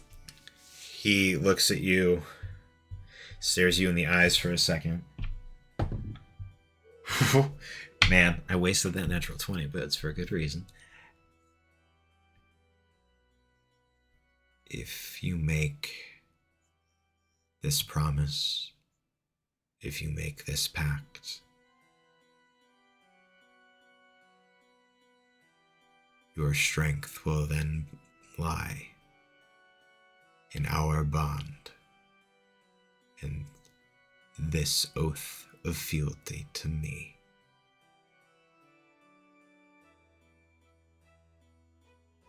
It's not No. worth it. No, don't Dreaming. do it. No. You None of us are can't. worth it. You can't. You would betray everything that you've built towards. This crybaby excuse for a leader was not what I was promised when I heard of the Lord of Bones. And if you sacrifice yourself, your sister will be so upset. I mean, yes, you'll be all right, but then you're not in her life anymore. You're at his mercy. I think you're all avoiding the actual conversation here. He said oath of fealty. He didn't say anything about she couldn't leave. And he just looks at Oak and looks back to the Lord of Bones. I think I'm picking up what you're putting down. Why, you might be, young bard. She would have to leave her court, Perrin. Yeah. Oh, she wouldn't Okay. have to necessarily leave her court. There It's are ways just around where it. she draws her power. She'd have to be commanded. Can I think about it for a couple minutes, or do I need to decide right now? If you need time to think, I suggest you step away from me. Does that mean you're gonna And start? we're gonna move to Art's. We're gonna move to Art's turn. You can use the rest of your movement to back away if you would like, or stay where you're at. Oh God. So, okay, let me see. Lizzie is frozen. Is and Oak from frozen right now? from a meta standpoint, so that way you understand where I'm going with this. You would be going from You're a warlock, right? I would switch to warlock. you'd become an Oathbreaker paladin. Okay.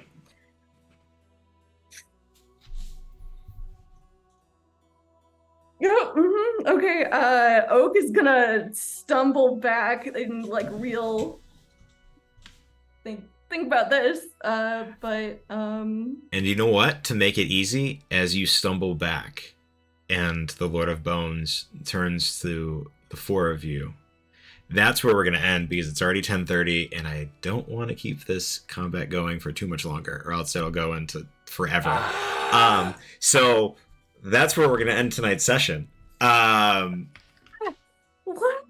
Johnny, you're completely right. That's why I am permanently an Oathbreaker paladin in Baldur's Gate 3. That's exactly why, not because you just keep. I didn't have a choice, dude. I didn't have a choice. I cannot repeat enough. I invited a nice, friendly bard into my camp. Then I went to a cutscene where her blood was then on my hands. So, did I have any choice in that? I guess by inviting her in, but I didn't know I was gonna kill her. Then I was rewarded a really nice. What? gift, But so ready for this? But then did you go get your old oath back? I did. And then After a while. Yeah, And then but see, then I kept a fairy in a cage, which broke my oath again. Poor parent. Why? Because why? I was- Why because- are you like this? Because I didn't want to keep. I thought if I let the fairy go, he'd be pissed at me. No, you had to let Why? it go. Like, just why are you like this? And now I'm Like, gonna I save. don't- Hang on. The best part is I'm gonna save the village. I'm gonna get rid of the darkness, and then I'm gonna slaughter the cleric of Saloon, who's been keeping them alive this entire time. Because I am my officially an goodness. Oathbreaker, and okay, it's a dark urge. I really want to Dark urge. Oh, okay, I that's started, why. I started You the are game. just the I worst. started the campaign trying to fight it, and now I'm like, you're not a dark urge. You're just You're leaning. fine. Are you a dark You're urge? leaning Did into you it. take dark urge, Renee? No, I just No. there are so many playthroughs. Okay. Can we like? Yeah. I just want to be a dark urge now. Anyway, moral of the story. I just got the game. Mac just got the game. Come on now. Collect them all. Johnny, did you really put collect them all to should the oath be broken? Yes, no, collect them all. I'm gonna. God damn it. I appreciate the people who've been doing polls, even though they've been goofy as fuck. Oh my gosh. They've been pretty great. That's weird. There's so many people voting for no. Stop. You can't. I need to. Johnny, make a rule so people can't just donate Could what shit. to also vote. could one say they're- that all these Wow. polls have been bonerific? Oh my You goodness. can Just so only many vote people. once. All right, I'm just gonna. spend That's all not my- true. I can play this Keep game too, voting. Taryn. We're voting. I can We're too.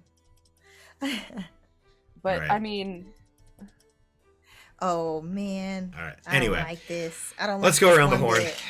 Let's go around the horn, starting with That's Taryn. fine. Horns. hi everybody. My name is Taryn, and I can vote multiple times.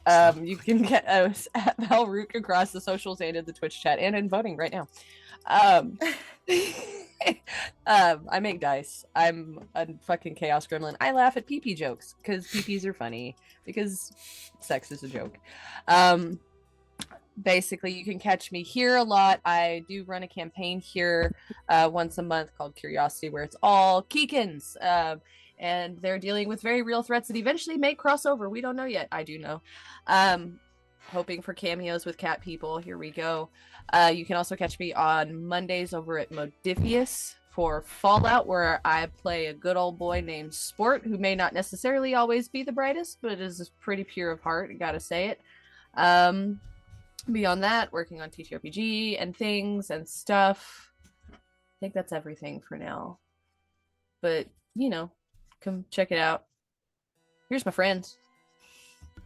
Hi, I'm Renee Beauregard. I'm one half of Dragon Rock RPG Design. You can find us on Facebook and Twitter at Dragon Rock RPG, and on Instagram at Dragon Rock RPG Design. We make supplements for D&D 5e. We came out with Paladins. We're working on Clerics. We'll let you know about that sometime soon.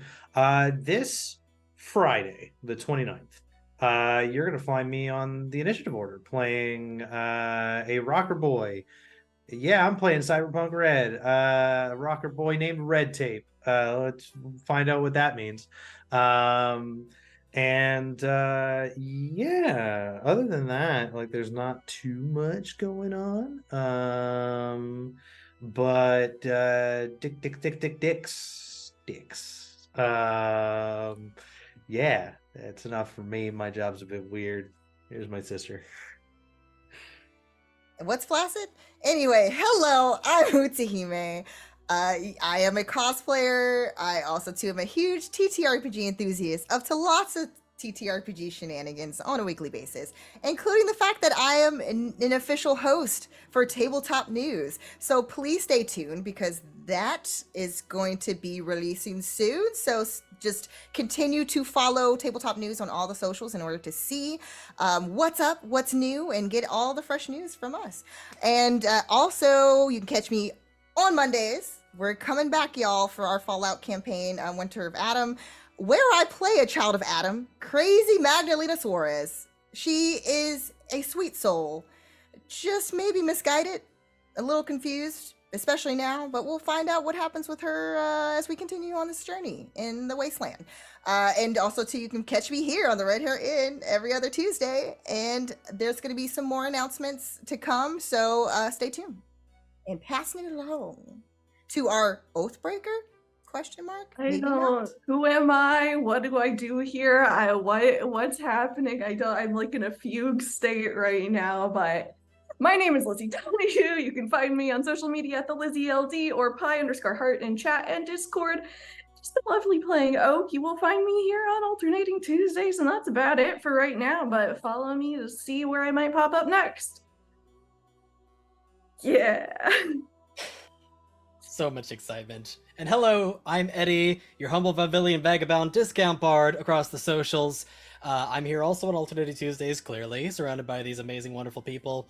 I also bounce around various other channels. I do have my own content on twitch.tv/discountbard, but I've been on a bit of a hiatus because adulting is hard, but hopefully I'll be back to that very soon. Otherwise, follow me on all my socials at Discount Bard and see what kind of trouble I'm up to. Let's pass it along to our wonderful DM, / the Boner Lord. We're gonna go raid Perception Studio. The Bone Stir. Yay! I did not. I should have known that I was gonna be called the Boner Lord. You gave it to us on a Making platter. On a boners. platter. Like, you were just like, here you go, guys. You can find me here.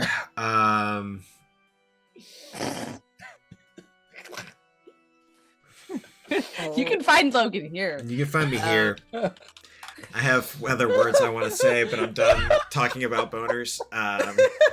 We're all dying. It's clearly very we're just done. But I no, didn't have anything. you can find me here. I'm hopefully going to be getting back into doing some. No, get this out of here. Get this shit out of here. No. Get the fucking shit out of here, Johnny. Fuck you. You're also great. No, I'm gonna start getting back into so much pain. into doing some solo stuff here. Get some writing in. I'm gonna run out of channel points. Thank God. You know what? I'm gonna save up channel points. Just I've got to get message 7 Mara. days. I've got to tell her. Oh, What? dude, Instagram. The About my nickname. boners. She already knows. Yeah. Yeah, but Boner Lord. No, you got to know that you're the Boner Lord. Great. She's gonna have no idea. All she's gonna. If she doesn't question. Why are I've we been voting yelling for about it. assistant to the Boner Lord? But we're gonna raid Perception Studios. Stay safe, friends, and until next time, remember, adventure awaits. Bye, y'all. Thanks for joining. Bye.